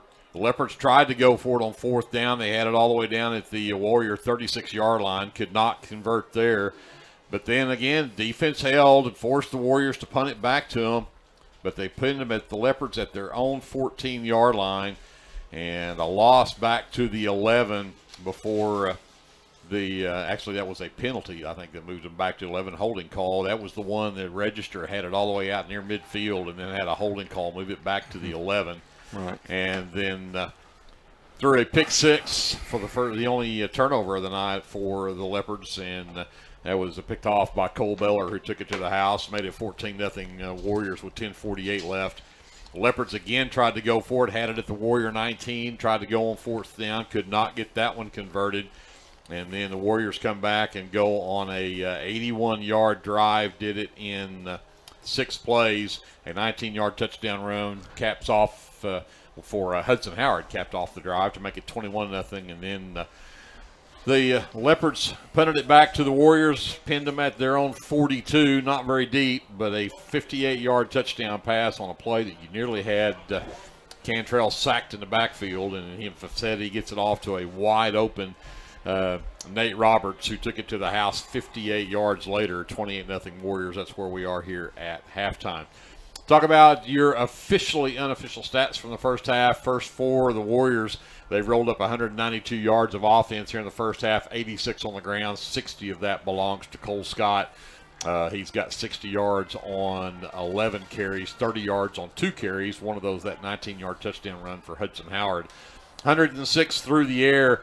58 of those, again, goes to Nate Roberts on that touchdown pass. 2 catches for 23 for Cage Morris, and also 2 catches for 25 for Mason Singletary. Rounds out the stats for the Warriors. Major Cantrell goes 5 of 11 for 106 yards and a touchdown there in the first half. The Leopards, not much, 119 yards on the night for the first half, rather, total yardage, but only 31 on the ground on 18 plays rushing. More negative numbers in there than positive, I'm afraid, but 31 yards. And again, Jacob Vaughn leads the way with 23 yards on 6 carries. Some positive things in the passing game, 63 yards on 2 catches for Seth Padilla. Shane Jones has got 3 catches for 25 yards, so 88 through the air on 5 receptions. This Ramming goes 5 of 10 in the first half, 88 yards, but he did have the 1 interception there in the first half. We got some defense or some other offensive stats and defensive stats over here from Glenn. Yeah, first downs, Leopards had 6 in the first half. Kind of got some stuff going there in the second quarter, but again, couldn't put points on the board. Washington with only 8 first downs, but a lot of that's because they had a defensive score and then they had a couple of big pass plays. So they're getting big chunks, and so when you do that, you're not going to rack up a whole lot of first downs. Leopards 1 for 6 on 3rd down, and that's been a big problem, and then 0 for 2 on 4th down. So you've had 2 turnovers on downs and an interception there in the first half, and that really puts you behind the sticks, so to say.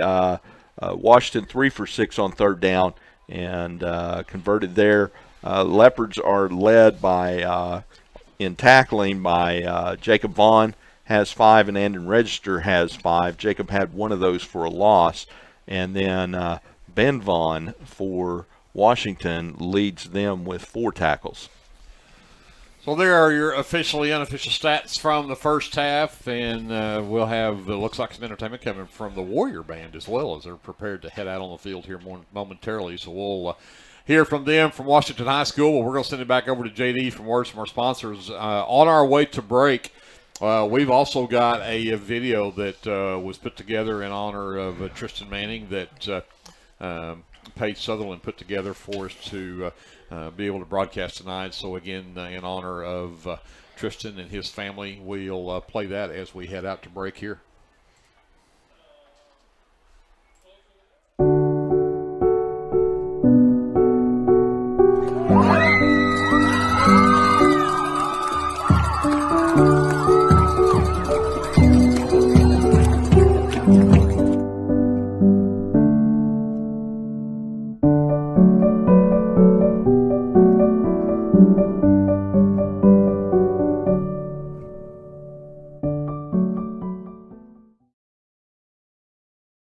With Oklahoma's weather being unpredictable, you need a trusted roofing company. At Legacy Roofing and Construction, we are proud to serve Lindsay, Oklahoma, and the surrounding areas. Call Legacy Roofing and Construction for a free estimate at 405-756-8855 or visit our website at legacy-roofing.com.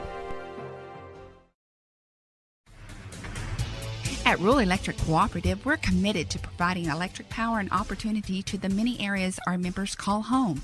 That includes supporting youth programs that teach life skills and build character. With REC, you're more than a customer, you're a member owner. And that's why we're always working hard to provide you with the most dependable electric power possible. As a Touchstone Energy Cooperative, REC is dedicated to providing the best service possible and supporting the communities in our service area. The Board of Directors, physicians, and employees of the Lindsay Municipal Hospital would like to take this time to recognize the Lindsay High School football team, the coaches, and players. Good luck, Leopards, from your fans at the Lindsay Municipal Hospital. And remember, if a medical emergency arises, call or visit the Lindsay Municipal Hospital, another Leopard supporter. The Aaron Springs Baptist Church is a proud supporter of the Lindsay Leopard football team and would like to invite you to join them for Sunday school at 9:30, Sunday morning worship services at 10:45, Sunday evenings at 6, and Wednesdays at 7. Good luck, Leopards, from everybody at Aaron Springs Baptist Church. Dr. Mike Beckman and all of his staff at 301 South Main Street in Lindsay would like to wish the Lindsay High School football team good luck this season. To schedule your next eye exam, call Dr. Beckman's office at 405-756-4414. Operating hours are from 8:30 a.m. to 5 p.m. Monday through Thursday and 8:30 to noon on Friday. Call 405-756-4414 or stop by at 301 South Main in Lindsay. Go Leopards from everybody at Dr. Mike Beckman's office. This broadcast of Lindsay Leopard Football is brought to you by your friends at Physical Therapy Central, 301 East Cherokee Street in Lindsay. When you're ready to take that first step towards living a pain-free life, let Physical Therapy Central create a treatment plan just for you. Call 405-756-2324. Visit ptcentral.org or come by 301 East Cherokee in Lindsay. Good luck, Leopards, from Physical Therapy Central. Fans, this is Nick Johnson from First Baptist Church. I'd like to invite you to join us every Sunday for worship at 9 a.m. and Sunday school following at 10:15. Our Wednesday evening activities start with dinner at 5:50, and we have Bible studies for children, youth, and adults starting at 6:30. Also, I'd like to invite you to come to Judgment House and experience this walk-through drama with a life-changing message. The dates are October 26th, 27th, 29th, and 30th. Call our church office, 756-2266, for more information. First Baptist Church is proud to support the Lindsay Leopards and wish all of our student athletes and our marching band a successful season this fall. Go Leopards! Hey, it's Friday. Game day from Mr. J. Good luck, Leopards. S&H Tank Service is your choice for Lindsay owned and operated vacuum truck service. S&H Tank Service's fleet is equipped with transports, bobtails, pump and kill trucks rated up to 10,000 psi, plus hot oil units, rock trailers, frac tanks, mud and shell haul-off pits, and soil farming. As Lindsay High School graduates, S&H is proud to support Lindsay schools and all of their student activities. S&H Tank Service would like to wish the Leopards and Leopardettes the best of luck in everything they do. Give S&H a call anytime, 24/7 at 405-756-3121. That's 405-756-3121. And remember, your phone starts our trucks. That's S&H Tank Service of Lindsay. The Shopper News Note isn't just another paper. The Shopper News Note is a weekly publication that arrives in your mailbox every Wednesday for free. The Shopper offers free Shopper Topper advertisements as well as news notes and classifieds. And everyone at the Shopper wishes the Lindsay Leopards good luck this season. Go Leopards!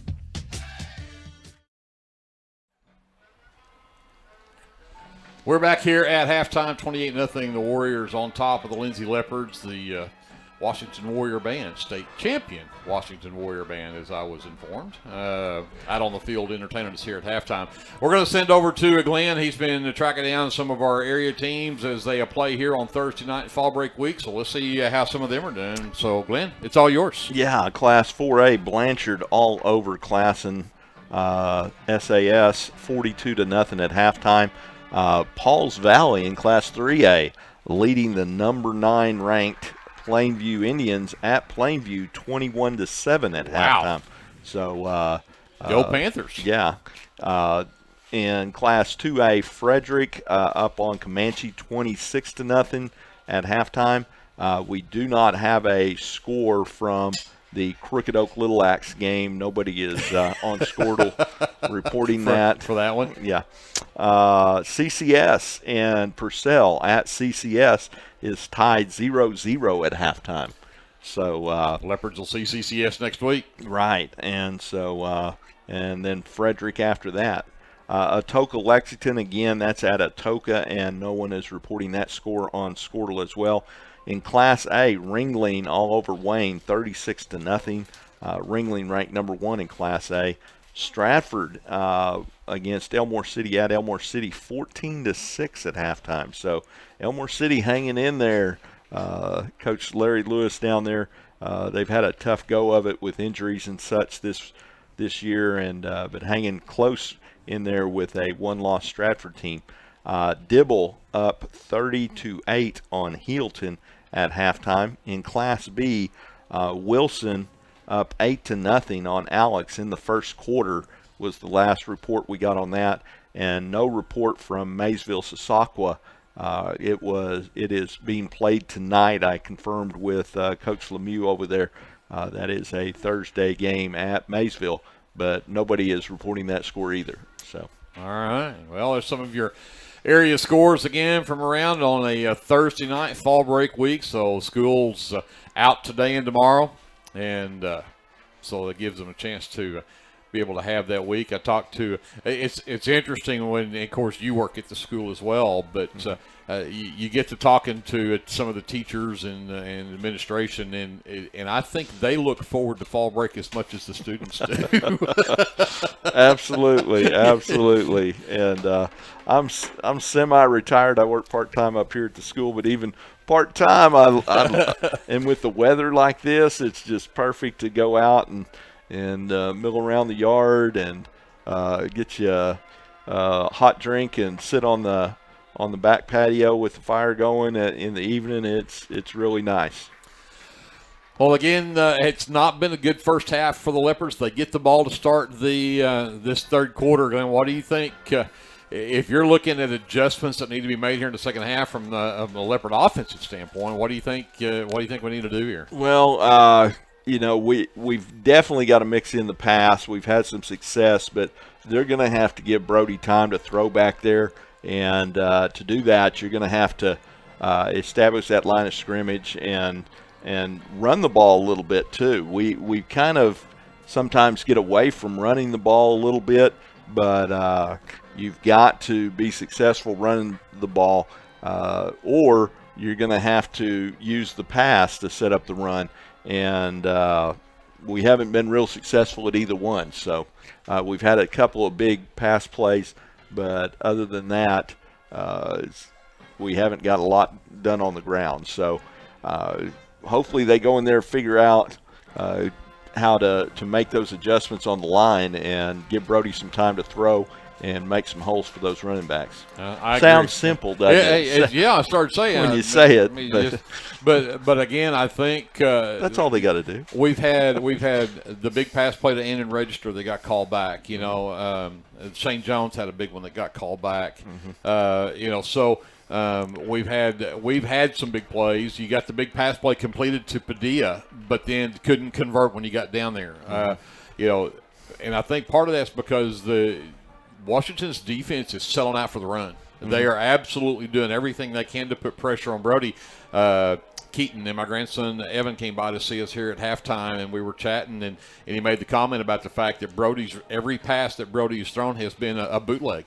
Mm-hmm. Well, it's because that's what he's had to do to have time to throw the ball. They are bringing so much heat up the middle, he can't just drop back pass. He's having to run that bootleg in order to have time to throw the ball. So I'm with you.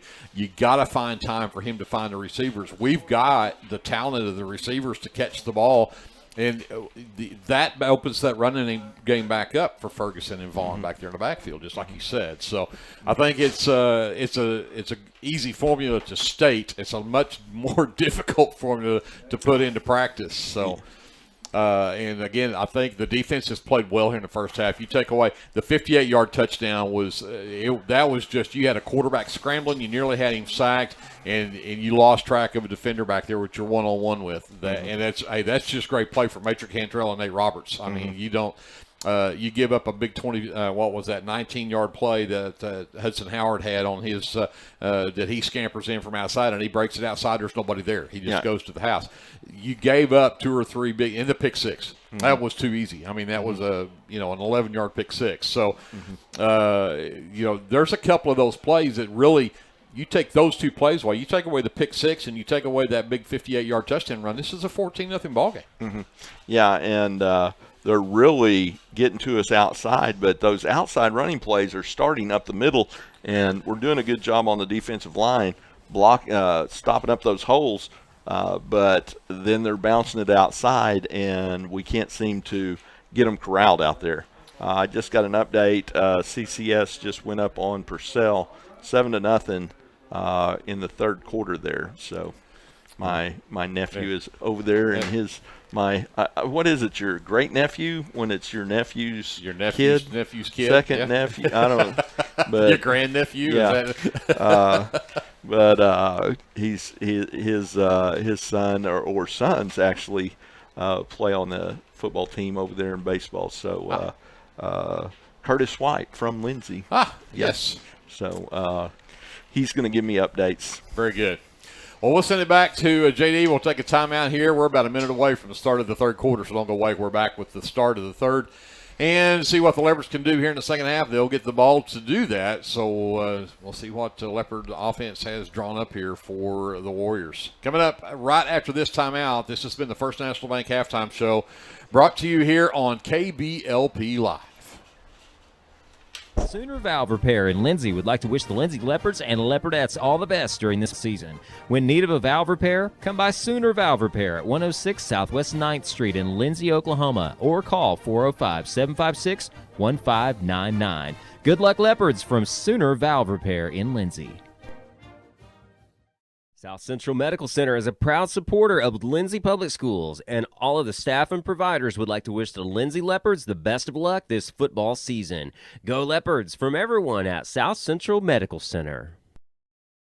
Tonight's broadcast of Lindsay Leopard Football is brought to you by the Lindsay United Methodist Church at 114 West Chickasaw Street. You're invited to come by this Sunday with Sunday school at 9:45 and weekly worship service beginning at 10:55. You can also tune in here for the live radio broadcast every Sunday morning at 11. Keep up with events and activities at lindsayumc.com. Here's to a blessed Leopard football season from everyone at the Lindsay United Methodist Church.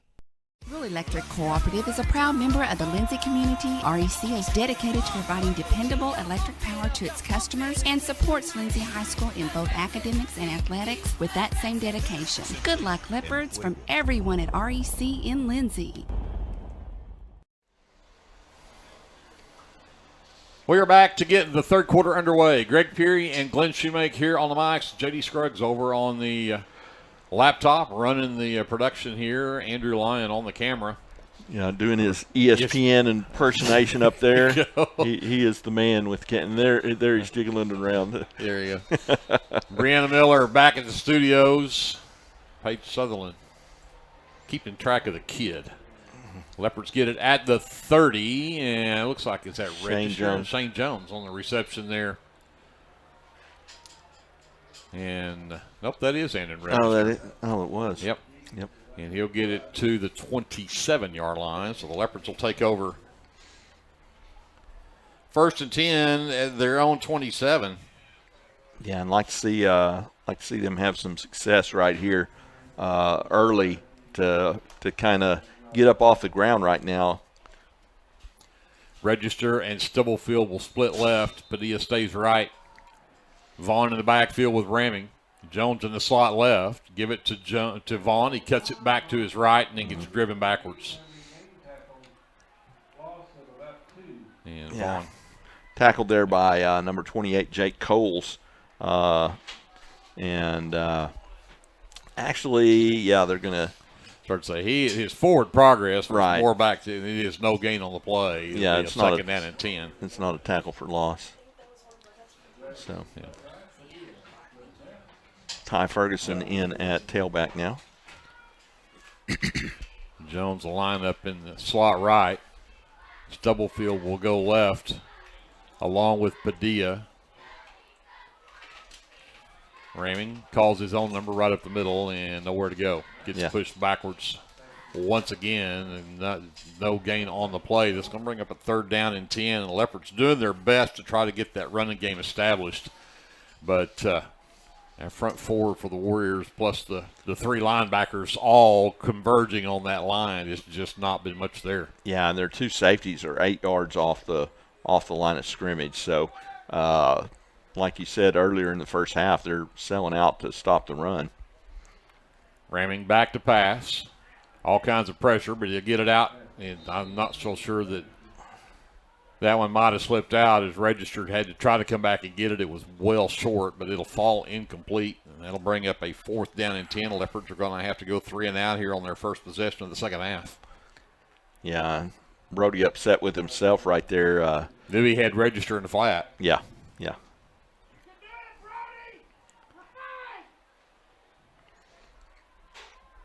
The Leopards in punt formation here. Brody stands back inside of his own 20, gets off a line drive, spiraling punt, and they'll take it off the bounce. Gets past the first tackler, but then gang tackled, but not till he gets into Leopard territory at the 48-yard line. That is Tatum Wilk on the return. And in register with the tackle.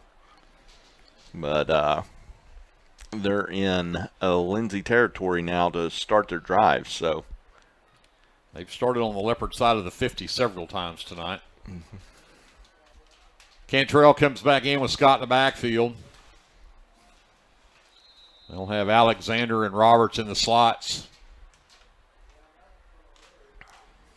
Back to pass, Cantrell. The quick stop route, and it's short-topped out to Cage Morris, and it'll fall incomplete.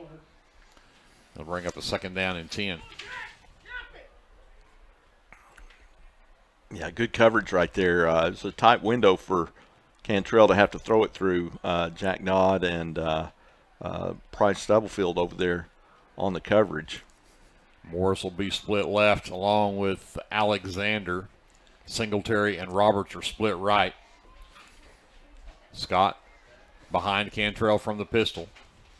Give it to Scott right up the middle, and the Leopards slow him down, and it's going to bring up a long 3rd down play here. They'll mark him at the 47, so a pickup of 1. Yeah, Priest Williams with the stop right there, and they haven't had much success at all running up the middle. Everything that they've gotten on the ground, or most of it, has been bounced outside. So a big 3rd down here. See if the Leopards can get off the field. 3rd and 9. Back to pass, Cantrell rolling to his right, out in the flat, and he short-hopped it to Singletary. It'll fall incomplete. That'll bring up a 4th down and 9. Let's see what Coach Beller decides to do here. He's going to send his punt team out there, and Thomas looks like he will back up in punt formation. Yeah, big 3 and out there for the Leopards, and doesn't look like they're going to. Oh, they're going to put Andon back. Yeah, Andon waiting to see what Coach Embry wanted him to do there. And Thomas, the running rugby-style punt, and Register takes it on the run and gets hit immediately, but does a great job of fighting. He picked up about 5 or 6. Yeah. Refused to go down until he got across the 20-yard line. Yeah, just spinning and kept going, and then fell forward. He's a big kid, tall kid, so that gave him another 2 yards there, but tackled by Cole Beller. But again, the Leopards defense comes up big, forces a 3 and out, and the Leopards get it back. They're on 22-yard line. 9:30 left to go here in the 3rd quarter. 28-0 Warriors. Padilla will be split wide left along with Stubblefield. Register will stay split right. And Jones will line up in the slot right. Ferguson in there running back. And hand to him and trying to find a blocker, and there's just not much there. That right up the middle has just not been fun. Yeah, it's not working. But and that was actually Vaughn on that carry. My mistake there, as Ferguson now checks in place of Jacob Vaughn. Vaughn picked up a yard. It's going to bring up a 2nd down and 9. Yeah, number 14. That's Keller Howard was in there on the tackle. Twins right, single receiver left for Ramming. And pulled it down, running for his life now. Now he needs to get rid of it. Oh, there, he's got open. Yeah. And ball knocked out of bounds. Yeah, that was Beller. Vaughn. Ben Vaughn knocks that pass down. It was just a great job of Ramming to get rid of that. Yeah. He was running for his life. Yeah, you had a guy coming up the middle that bulldozed his blocker, and then 2 guys got off their blocks on either side of him, and he ran backwards and looped around, got loose, and you're like, throw it out of bounds. But he was actually trying to hit a receiver there on the sidelines, but Ben Vaughn did a good job of getting his mid up there and knocking it away. So Padilla and the Stubblefield are split right. Register split left. Jones in the slot left. Ramming rolling to his right. Out in the flat, and now Oh, it's got it. God. That is Padilla with a great catch off the shoestrings, and he'll get it out near midfield before Ben Vaughn runs him out of bounds. Yeah, big third down conversion right there, and great catch. A little low, but Padilla went down, caught it, and again, great ball from Brody Ramming running for his life to his right, but able to make a big connection there for a first down. Got one-on-one with Padilla, far side of the field. Register and Stubblefield are split this way. Jones in the tight end to the right. Ramming. And Ferguson on the delay, looking to go up inside, and he gets nowhere. He maybe actually lost a yard there. Nice job on the delay there, but just not much room to go, and they're going to mark him for no gain on the play. Make a second down and 10. Kane Lampkin right there for the tackle, number 65. Yeah, I'd like to see him take advantage maybe of that one-on-one. Seth outrun that guy. I'm with you. Seth's got the speed. Yep. That is Marlon Moore out there, the junior that's covering him, but Leopards go for it here on a second down and 10. A quarterback draw, and Ramming again has nowhere to go. Yeah. Number 65, again, Kane Lampkin coming in there from the defensive end position and running him down from behind. Looks like we got a flag on the play. And laying more back in the defensive secondary, but the Leopards looking like they may be backing up here, so. Has Washington had a penalty on there? I don't believe they've called a single penalty on Washington tonight. And again, what is this? I'm not sure what the crossed arms call is. No, that's this. Yeah, he doesn't. He doesn't that. hit. He just crosses his chest, and if that's a personal foul, but they're marking it off 15 yards. Maybe that's the way he calls a personal foul, but. The Leopards, again, shoot themselves in the foot. They get the play out to midfield, and then they end up with a personal foul call that moves the ball all the way back to the 38-yard line. Is it third down? Third down. But now it's third and like 22. Got to get all the way to the Warrior 40. Ramming. Play action and has the ball stripped as he goes back to pass, and they haven't blown it dead yet. It's still loose on the field, and the Warriors are going to pick it up and take it to the house. Yeah. Was he not moving his arm forward? I think it got knocked out before his arm was coming forward. And I think that was Jake Coles that picked it up and took it. But if everything, this is that night where if anything can go wrong and go bad, it's going to happen. And that was one that they just could not ever get it covered back up, and the Warriors end up recovering it and taking it to the house. Yep.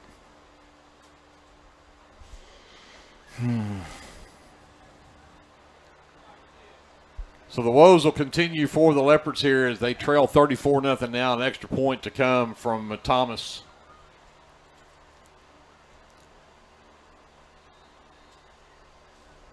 And it's good. Okay, my son has given me a report. They called a personal foul. Ty got pushed, then pushed him back, and Ty got caught. So Second one always gets caught. Yeah. 35-0 Warriors, 7:20 left here in the third. We'll take a quick timeout. We'll come back with more coverage of Leopard football presented by the First National Bank right here on KBLP Live. Do you have your Oklahoma medical marijuana card, or do you need your card? Rusty's can help you with that. We are your local vape shop and dispensary with more than 6 years of service as a modern smoke shop. Rusty's is located 1 block north of Cherokee Street at 204 Northwest 4th Street in Lindsay, and half a mile east of I-35 at 2401 West Grant Street in Pauls Valley. Get your stash at Rusty's. Get your game day, or any day, off to a great start with Hot Mess Coffee at 213 South Main in Lindsay. Hot Mess Coffee Co. offers coffees, lattes, teas, and other tasty beverages, plus great food, too. Good luck to the Lindsay Leopards from Hot Mess Coffee Co. and Java House Realty at 213 South Main in Lindsay. So a fumble recovery for a touchdown. Warriors lead 35-0, and it's like the Leopards can't get anything to bounce their way, and everything bounces the way for the Warriors tonight. Thomas sends one deep and is in the direction of Padilla, I believe. No, 32. That's Dutton Taylor. And Taylor. I can't see. This corner has that angle in it, and I struggle to see that into the field. But Taylor, with a nice return, gets it out across the 30 to the 33-yard line, looks like. So the Leopards will take over there with 7:13 still left to go here in the third quarter, and they trail 35-0 here to the Warriors. Yeah, 14 points of those, which the defense has been playing so good. You just hate to see Washington putting points on the board not against our defense. Exactly. You hate to see them against our defense too, but Vaughn in the backfield, and he gets. That's Austin Hines, I think. Hines. No, that's Vaughn. That's Vaughn. That's Vaughn. No, they can. It is Hines. That jersey wrinkles up right there at the top of that 6. You can't tell if it's a 6 or an 8, but it is Hines. And no gain on the play. I'm looking on the sideline, seeing if 6 or 8 is over here.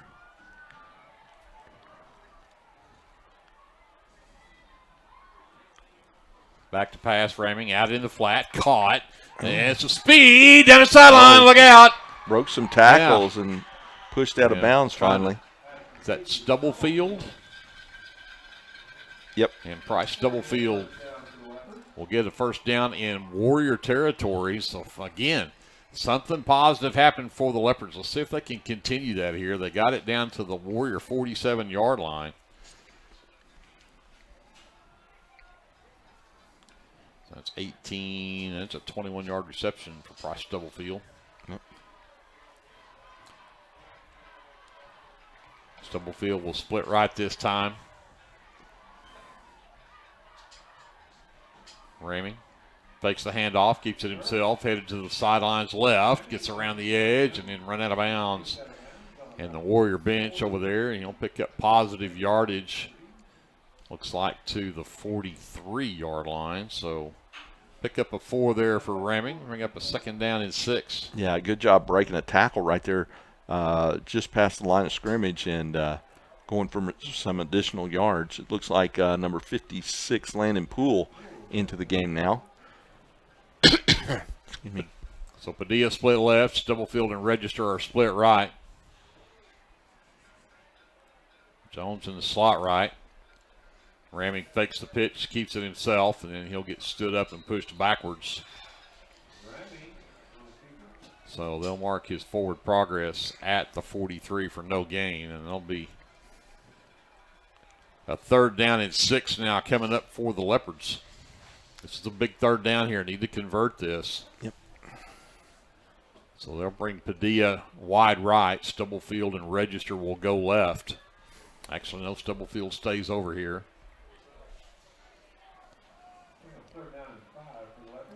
Jones will set up slot left. Ramming from the shotgun. Rolls to his right. And down the field, and he gets tripped. And now we actually will get the flag. So that was, he was going for it early, thought he had a chance to come back and get that one until he got tripped. And the flag will fall. The Leopards will get the pass interference call, and that'll help out the cause. Yep. Once again, they're blitzing from that backside. Brody rolling to his right, getting chased down, but got a good ball out there. And I think that was definitely going to be caught if the defender hadn't tripped him up. So it's, I guess, a 15-yarder, so they'll mark it from the 43. So that should take it to the 28, if my math is correct. And if that official can count to that point. Mm-hmm. First and 10 Leopards at the Warrior 28-yard line. That's the Leopards' third first down here in this quarter. Washington has yet to get a first down, but they scored 7 points on the with their defense. Hines moves around to the left side of Ramming from the shotgun. Back to pass, pressured. They set up the screen, and he got it out there. And I think that is Jones on the reception, and he'll get run out of bounds near the 25-yard line. Yeah. And Shane Jones, that's probably the most targets that Shane Jones has had all season here in this one game, as he gets it down to the 25 on a 3-yard reception there. That's his 4th catch of the night. Yeah, Tatum Wilk and a couple others knocked him out, but decent pickup, about 3 right there. Brings up a 2nd and 7. So Hines to the right of Raming this time. They'll do bunch receivers to the right. Single wide receiver left. Raming again fakes the pitch. He'll cut it back up inside, breaks a tackle, gets near the 20-yard line before he gets shoved back. I think they'll mark him right at the 20. That'll be a 5-yard pickup on the quarterback keeper, and it's going to bring up a 3rd down and 2. Yeah, Caden Hutchison was the first to get him there. Defensive tackle there for Washington, but not before he had a good pickup of about 5 on that play, and brings up a 3rd and 2. You're definitely in 4-down territory here. Oh, absolutely. So Padilla comes wide right along with Stubblefield. Register will go wide left. Jones will line up in the slot left as Raming works on the shotgun. Fakes the handoff, keeps it himself. Can he get around the edge and get there? He ducks around and hits out of bounds, and he'll have the 1st down as he'll get down to the 17-yard line and pick up 3 yards. He needed 2. Yeah, Hudson Howard thought he had him right there, and Brody faked inside and then run around him, backed up, and then went around him and outrun him to the corner for the 1st down. So Stubblefield checks out. Priest Williams will check in. So the Leopards will go with a 2 tight end look, or 2 slot look here, as they'll send Padilla and Register wide left. Hines will stay in and running back. He's to the right of Raming. Give it to Hines. Cuts up inside the block. He gets to the edge. He's to the 10, to the 5. And touchdown. Touchdown! Austin Hines with a 17-yard touchdown run. That one was nice. Yeah. Showed a lot of speed right there, burst in the hole, and then outrun a host of Washington Warriors to the end zone. But set up right there by great blocking. They did a great job of sealing that end and giving the opportunity, and then he just outran the defensive backs. So 35-6 our score. 2-point conversion attempt coming up here for the Leopards.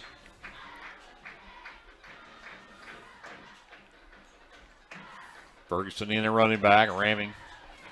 And fake it to Stubblefield. Nope, Stubblefield will get it. Now, they've worked that play has worked, but that time the Warriors, it's like we've seen that before. Yeah. 35-6. The Leopards are on the board now, though, with 3:57 left to go here in the 3rd quarter. We'll send it back to JD. Some words from our sponsors. We're back with more live coverage of Lindsay Leopard football, presented by the First National Bank here on KBLP Live.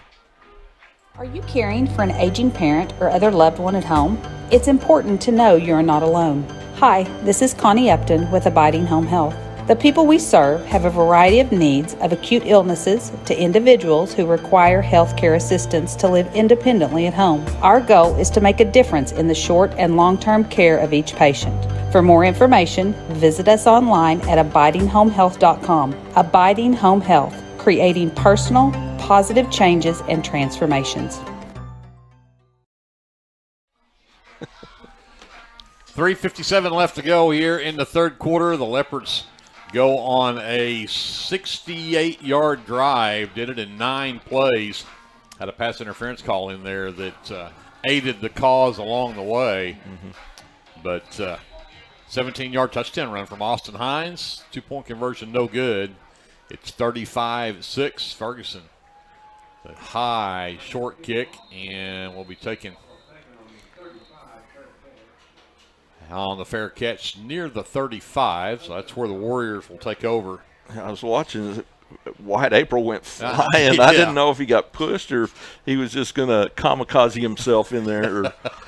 But and 36-yard line looks like where they'll spot that ball. Cantrell stays in at quarterback. Scott will be the running back. Morris will be split left over here with Alexander. Roberts will be in the slot right with Singletary split wide out. 1st and 10 Warriors, their own 36-yard line. From the pistol, Alexander goes in motion. And they give it to Scott, headed to that side. They string it to the sidelines, and he'll get. Yeah, they got Alexander for holding right there. Finally, they've been holding on that edge all night, and finally got Alexander. So that'll be a 10-yarder from the 35, so that'll back it up to the 25-yard line. It should make it a first down and officially probably a 20 or 21.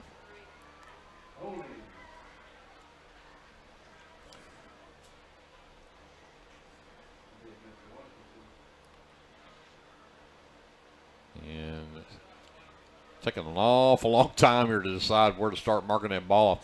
And I know I'm giving that one official a hard time, but this is the flags at the 15, or the flags at the 35. It's a 10-yard penalty. Just go to the 25 and put the ball down. Right.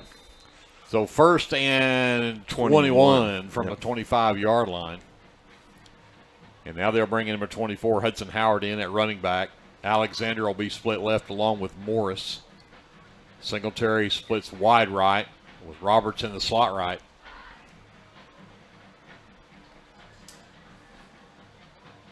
Cantrell back to pass over the middle. He's got Alexander. He's hit immediately, but he'll have the first down. He just gets the penalty yardage back. Yep, and registered there with a stop.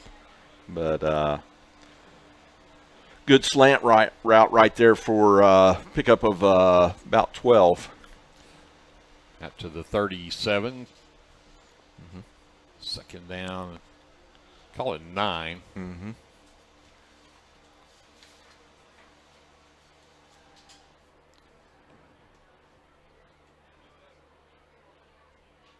Cantrell. They had him back there, and he got away, and then Cantrell just throws it away over the middle of the field. Yeah, he had Alexander there. I think he was trying to get it to him, but overthrew him. But we had him in the backfield. I think that was Shane Jones in there, maybe, or Priest, that looked like they had a shot at him. So let's bring up a 3rd down and 9 now. Another chance for the Leopards to get a stop here with Warriors at their own 37. This time they'll go trips left. Single back set. Cantrell with Scott behind him. Singletary is the lone receiver to the far side.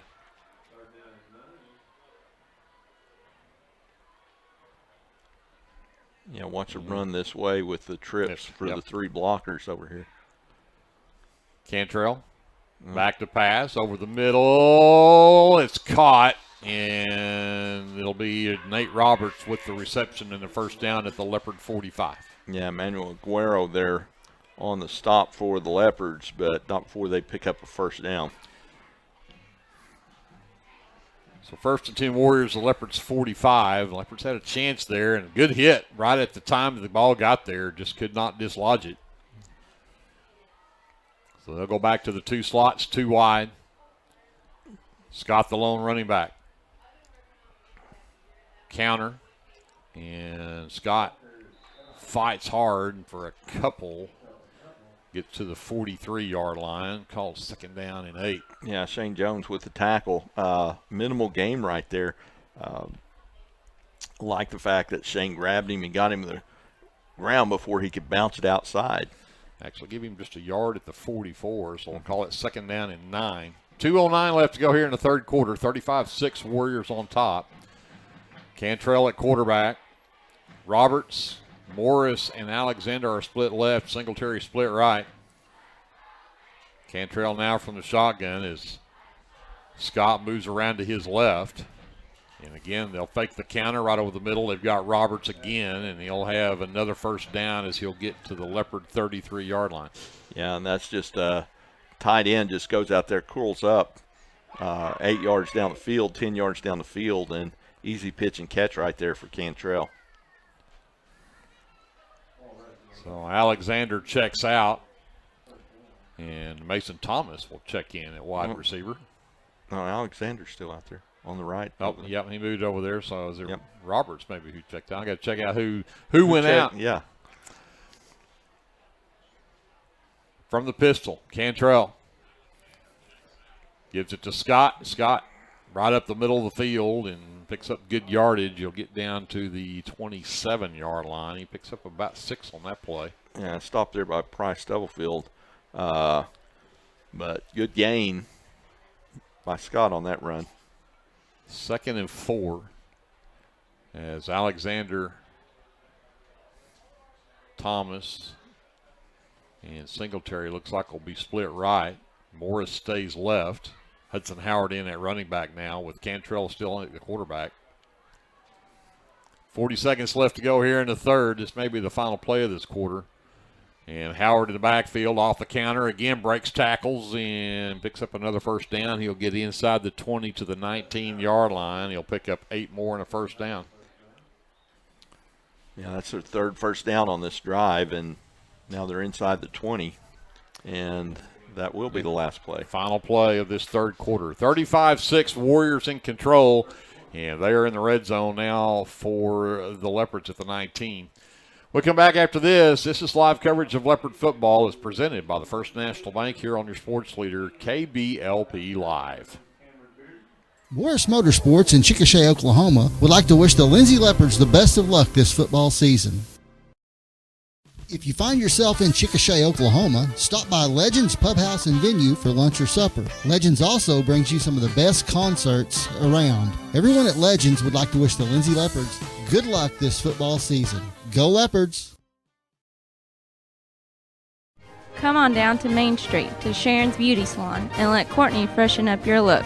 Services include haircuts, hair coloring, perms, formal styling, waxing, and more. Call 405-756-6988 for your appointment, and good luck to the Leopards this football season.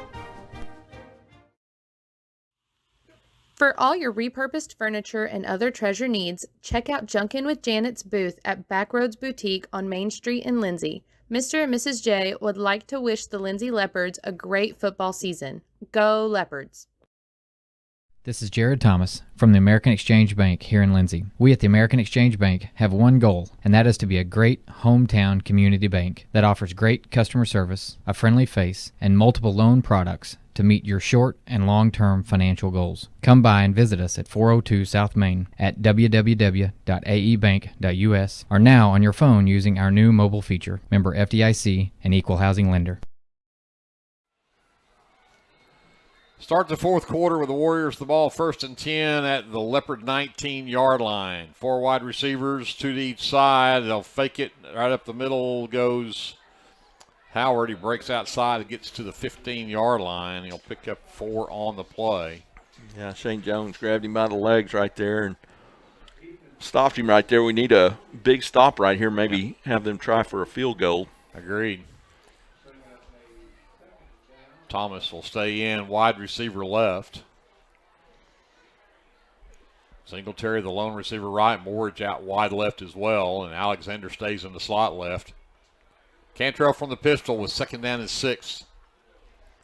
Ball set to the Leopard 15-yard line. Howard again right up the middle, and he'll get stopped for a short game to the 12. Picks up 3 more, but 3rd down and 3. Yeah, Ethan Childers in there with a stop for the Leopards. Wait, that's 56, not 65. Landon Poole. Sorry. The Warriors not getting in any hurry here and letting the play clock run down. The clock is definitely in their favor as they lead 35-6 here in the fourth. Again, they'll go twins left, single receiver right. Alexander in the slot right.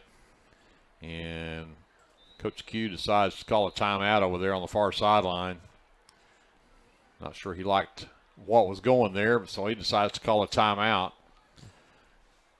So 10:32 left to go in the ball game. It's 35-6 Warriors. Let's take a quick timeout. We'll come back to Burford Field right after this. This is Leopard football presented by the First National Bank right here on your sports leader, KBLP Live. Tonight's football broadcast is brought to you in part by the City of Lindsay, proud supporters of Lindsay Leopard football and all student endeavors at Lindsay Public Schools. Keep up with local information and events at cityoflindsay.com, which now offers easy online bill pay. Good luck to the Leopards this football season from the City of Lindsay. Hey, it's Friday. Game day from Mr. J. Good luck, Leopards.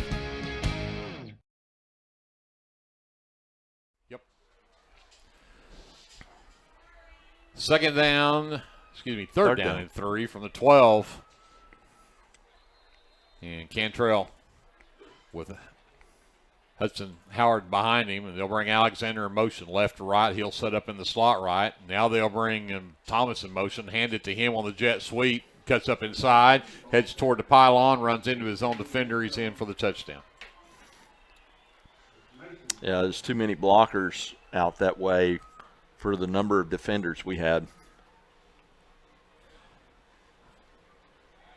So the kicker, Mason Thomas, comes in, gets the jet sweep touchdown from 12 yards out to make the score 41-6 with an extra point still to come.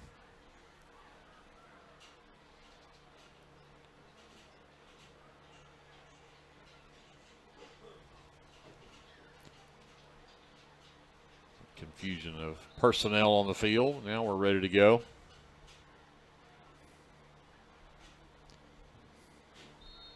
And Thomas scored the touchdown, and he got the extra point. 42-6, Warriors on top, 10:25 left to go here in the ball game. We're going to send it back to JD, words from our sponsors. Back with more Leopard football, brought to you by the First National Bank in Lindsay, right here on KBLP Live. This is Brandon Cottrell, pastor at Calvary Baptist Church. Just want to take a moment and invite you to come worship with us this Sunday. Classes begin at 9:30 and worship follows at 10:45. We have something for all ages each Wednesday night. Meals begin at 5:30 and Bible study follows at 6:30. We would love to have you come be a part of our worship. We are located 410 West Chickasaw. Come join us. If you find yourself in Chickasha, Oklahoma, stop by Legends Pub House and Venue for lunch or supper. Legends also brings you some of the best concerts around. Everyone at Legends would like to wish the Lindsay Leopards good luck this football season. Go Leopards! 10:25 left to go in the ball game, 42-6. Warriors on top, and Coach Embry now starting to bring in some of the subs in. As number 19, Tug Fott, will come in and replace Price Stubblefield back there in return back deep for the Leopards. And number 22, Ryder Trammell, also checked in there. He'll be one of the up backs. Thomas, squib kick right down the middle of the field, and that one will be picked up by Aguero. Aguero picks that one up, dances around at the 30, then gets knocked backwards, and so the Leopards will take over. 1st and 10, their own 30-yard line.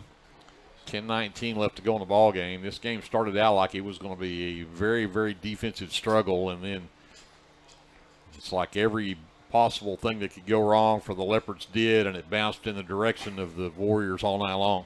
Yeah, it's been a tough go. Like you said, it just can't catch a break, I tell you. Yeah, we've got Caden Klingman in and running back now with Austin Hines in at the quarterback spot. We'll get some of these other guys in here as we go. High snap, get it to Klingman. He'll cut up inside at the 30 and drags defenders out to the 35-yard line. So nice run there from Caden Klingman for the Leopards to get a 2nd down and 5. Yeah, number 12, Ethan Jones is out there at wide receiver, as is Jack Dodd.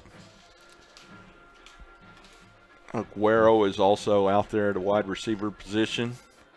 I think that's number 44 is Memphis Smith. Looks like lines up in that slot left side. Yep. Klingman will move over to the right side of Hines from the shotgun. 2nd down and 5, and that high snap, Hines like to never got it pulled down, and by the time he did, he had 5 white shirts on him and lost that yardage right back to the original line of scrimmage. Just going to bring up a 3rd down and 10. New lineman in the game. Number 71, Aiden Scruggs, in there at right tackle. Number 56 is Landon Poole.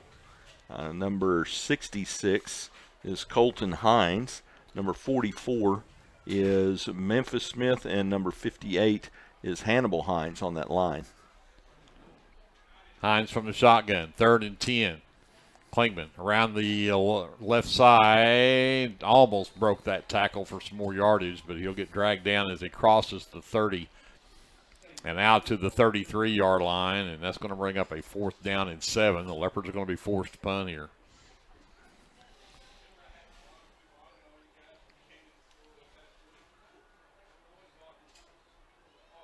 Yep, waiting on Brody.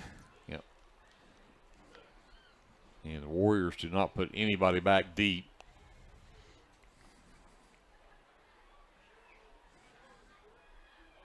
Raymond gets off a nice punt, knuckleball, see if we can get a good roll out of it. And it does finally kind of get a roll, and they'll down it in the vicinity of the Warrior 21-yard line. So the Leopards go 3 and out that possession, and the Warriors will take back over with 8:08 left in the ball game. 1st and 10, they're on 21. CCS now 14-6. Purcell has scored, so it's 14-6, middle of the 4th quarter. That's turning into a ball game there in Norman, looks like. Are they in Norman? They're in Norman, yeah. CCS coming to town next week. That'll be a Friday start. Yeah, Friday. and I would assume we'll have senior night next week. It'll be our final home game. Mm-hmm. So another change up for the Warriors as I'll have to get the number here. That is Cohen Scarborough out here on the right, number 15. And number 16 in at quarterback is Aiden Scruggs. Stands up, the running back there, and I didn't catch the number of who that was. We'll get him as he gets up off the ground here maybe. But that is number 30 in that running back. Mm-hmm. That is Blake Halliger. But number 16, Cale Brakefield, the freshman in that quarterback. Halliger, the running back. Clock runs to 7.5 to go here in the ball game. 42-6. Just a yard on that gain for Halliger. So 2nd down and 9 from the 22. Brakefield again to Halliger and tries to get to the left edge, breaks a tackle, runs over a defender as he crosses the 30, and he'll only be near 1st down yardage. And they'll give it to him, I think, at the 32-yard line. That's a 10-yard run. Yeah, we had him corralled right there at the line of scrimmage, and he did a good job of breaking the tackle and bouncing it outside. So 1st and 10 for the Warriors. Clock goes under 7 to go in the ball game. They have a 42-6 lead on the Leopards.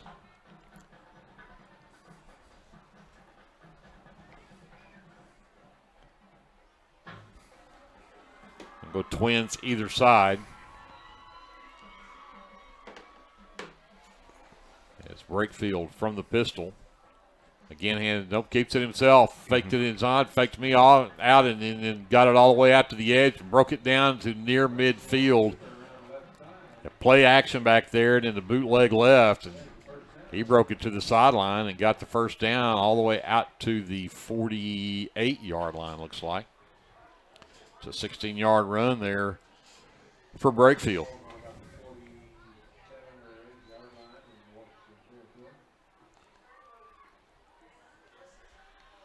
Number 17 is Kinzer Scott.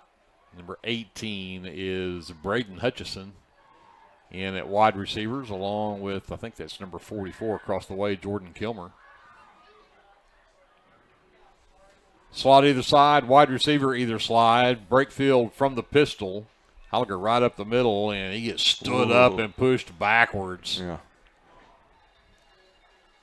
I believe that was 59. 58. And 56, Landon Poole. So a gain of a yard to the 49, brings up 2nd down and 9. And number 36 now in at running back, that's Wyatt Wilk. Twins either side as Brakefield will work from the pistol. Clock approaches 5 minutes to go in the ball game.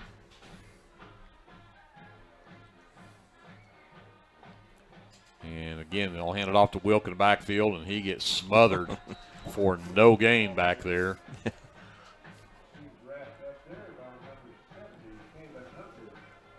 Yep, number 70, Caven Hunter in there with the tackle. Dodd checks out. Tanner Curry, number 5, in the corner on this side. Ryan Horton in there at the linebacker spot.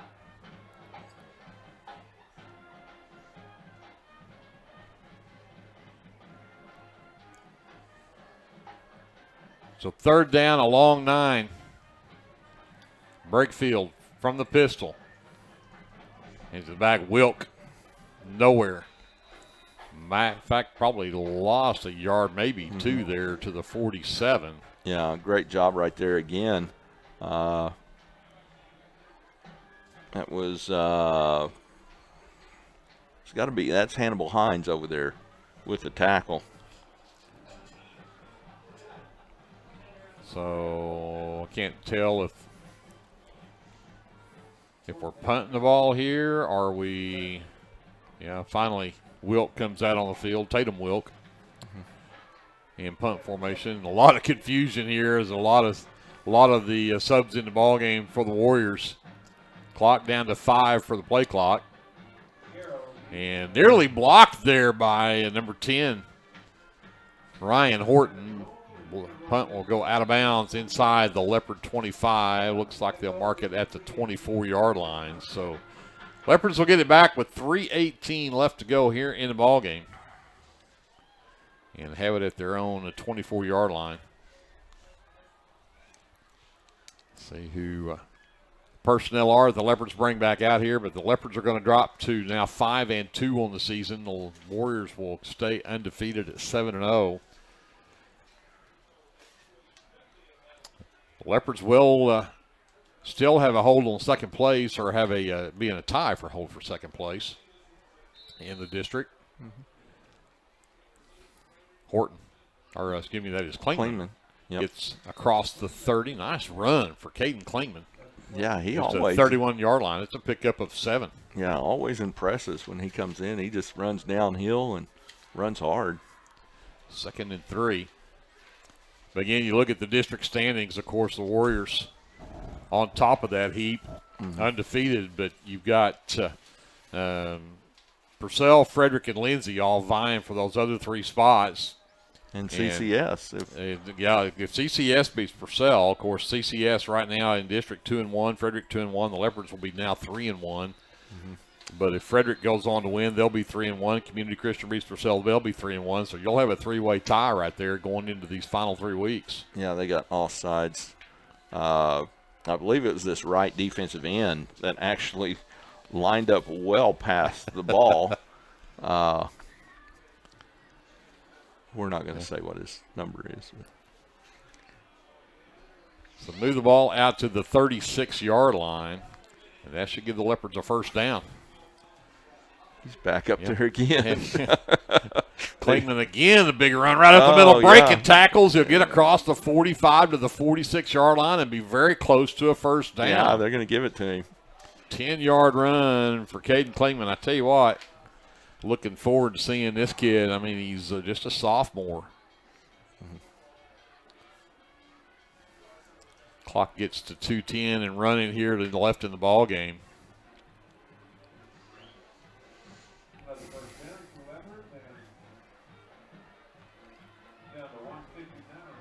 Hines. And that was not Hines. I beg your pardon. There is Klingman again. They'll get into Warrior territory across the 40. And see where they get him out here. They're going to put him all the way down at the 36-yard line. So that's 14. That's a 20-yard run on top of that. He's going to be the leading rusher tonight by the time we get done. Yep. In fact, already is. Yeah. Yep. And number 11, Parker Dodson in at quarterback, by the way. Dodson from the shotgun.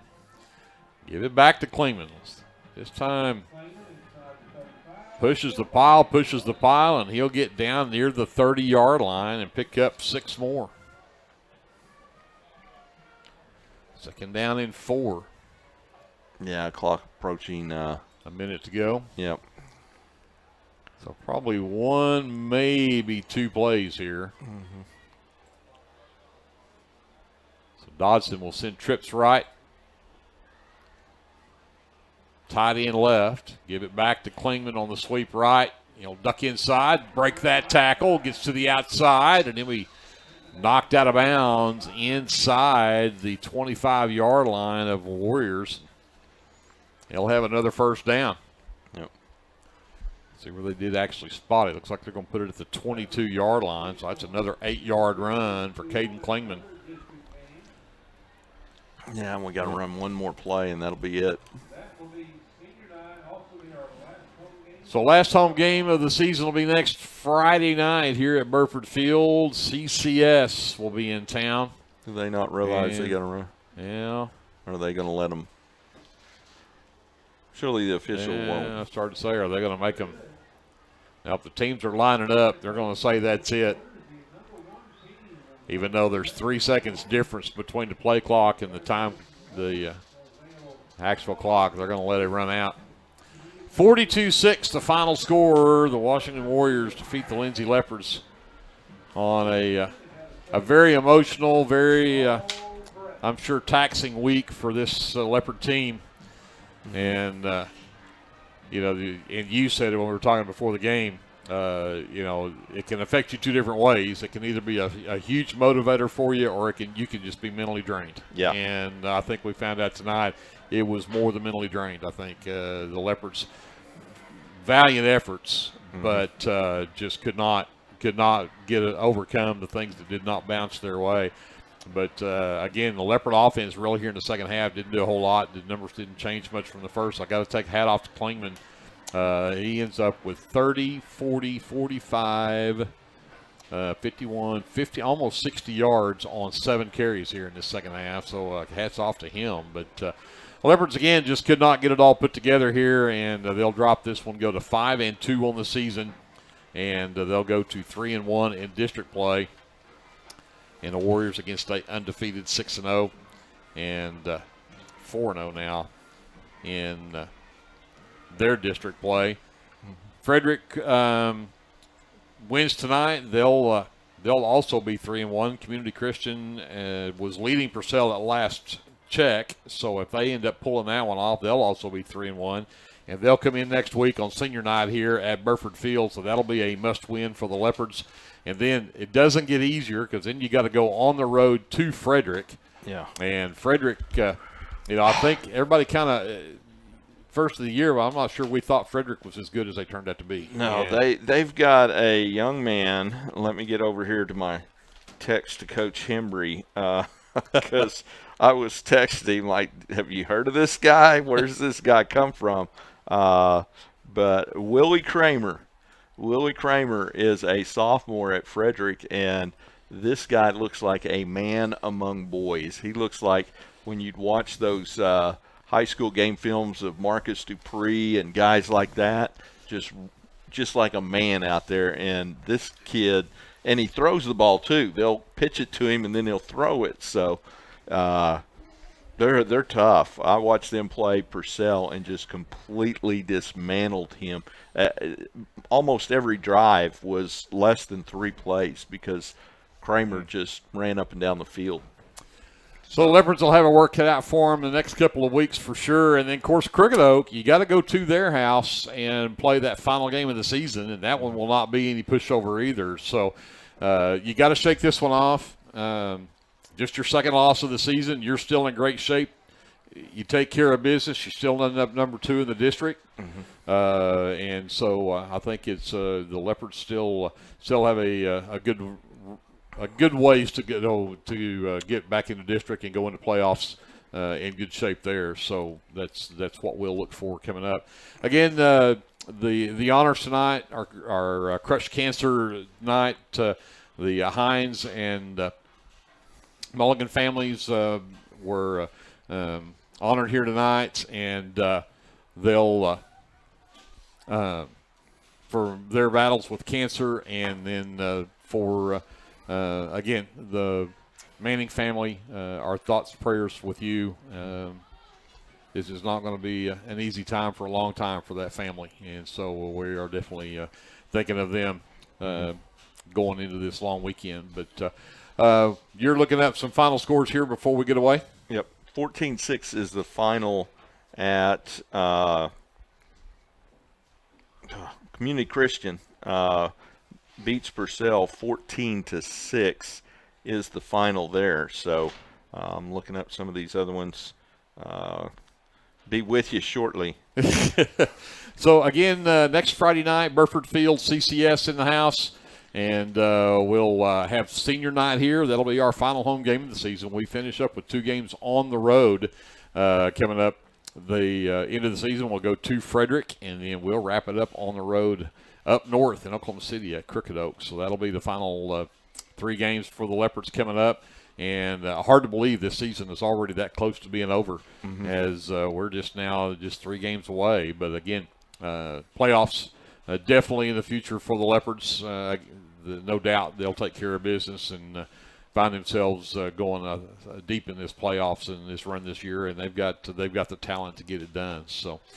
With that, we're going to give Glenn a couple more minutes. I'll say another big thank you to JD over here on the computer, doing a great job of producing our show for us. He probably has the toughest job of all of us. So, and then, of course, Andrew up top on the camera, a big thank you to him as well. We're glad he was back this week. Not that there was anything wrong with the cameraman last week, but we're tickled to death to have Andrew back this week. Yeah, the Kevin said it looked good and sounded good from Dallas, so he's still not the farthest viewer away. And again, to Brianna back at our studios, I got to say hi to Ainsley too. Ainsley, congrats for being the pre-K princess tonight or today over in the homecoming parade at Maysville.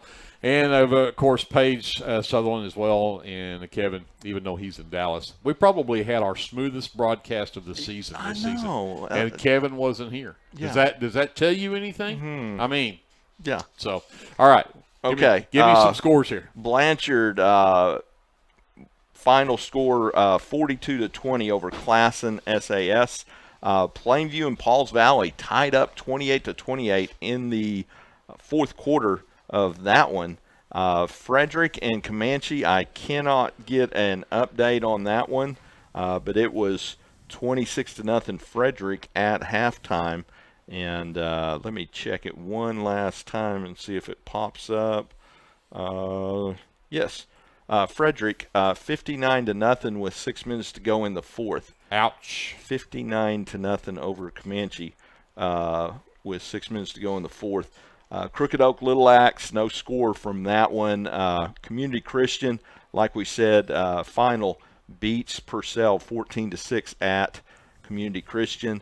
Atoka 47-8 over Lexington. In Class A, Ringling beats Wayne 43-7, number 1 ranked Ringling in Class A. Stratford 34-6 on Elmore City in the fourth quarter. Dibble beats Healton 60-8. That's a final. In Class B, Wilson 28, Alex 10 is the final there. So good showing there from Alex. Closest game they've been able to play this year. So getting better over there. Maysville final at Sasakwa. That did pop up. Maysville 56, Sasakwa 0. So that's your scores. And as we get ready to wrap up, understand that, and we've talked about the Tristan Manning family and our thoughts and prayers with them. The other families we need to remember is the families of the people that were driving the other vehicle in that accident, and understand that the truck driver and his wife were actually from Washington. So there's the connection, how small a world that this is. And so I think the wife was injured some in that accident. I think she may still be in the hospital with some broken ribs and some injuries that she'll recover from, and thankful to hear that. But again, that shows you how close, how tight this is, and why this is such a big game, and yet the game itself doesn't matter. Mm-hmm. There's so many things more important. So our thoughts and prayers with all of those who are hurting from that incident, and a speedy recovery to that family as well. So for that, we'll say goodnight. Again, a big thank you to all of us from KBLP. My name is Greg Peary. We'll see you right back here at Burford Field next Friday night, senior night, and take on CCS when we do that. Again, for all of us at KBLP, 42-6 the final score, the Warriors with the win, and we'll get out of here. Until we see you next Friday, remember, whatever you do, always be a good sport. The First National Bank of Lindsay is proud to be a sponsor of tonight's football broadcast. Whether you're looking for a business loan, a personal loan, or a certain type of deposit product, chances are we have what you're looking for. First National Bank, locally owned and operated, insured by FDIC, equal housing lender. Clements Insurance provides insurance coverage to best suit your needs. We offer auto, home, farm, life, and business policies. Come by 109 West Chickasaw or call 405-756-2253. Clements Insurance is carrying on the tradition to satisfy you. So come see me, Keith, or Beth. Go Lindsay. Hey Lindsay community, my name is Christian Torres and I am the minister for the Lindsay Church of Christ. I would like to invite you to join us for worship Sundays at 10:45 a.m. and for Bible class Wednesdays at 7 p.m. Our address is 1205 West Cherokee Street. The Lindsay Church of Christ is a group of imperfect people who love God, His Word, and each other. And we love this community so much, and we pray that all the students and teachers have a great school year. Come and join us at the Lindsay Church of Christ. Football season is here, and that means it's time to show off that school spirit with team apparel from Design It Screen Printing and Embroidery at 304 South Main in Lindsay. Design It can get you all geared up with t-shirts and caps, team uniforms, and also offers custom embroidery and screen printing. Stop by Design It at 304 South Main in Lindsay or call 405-756-3635. Go Leopards from all your fans at Design It in Lindsay. Hey there, this is Trace Adams with Hassler Hot Oil Service. We are family owned and operated with over 25 years experience. I am a fourth generation Lindsay Leopard, and we proudly support Lindsay Leopards and Leopardettes athletically and academically in all their endeavors. Call my dad, Greg Adams, at 405-756-6075 for all of your hot oiler needs. Again, that's 405-756-6075. Go Lindsay!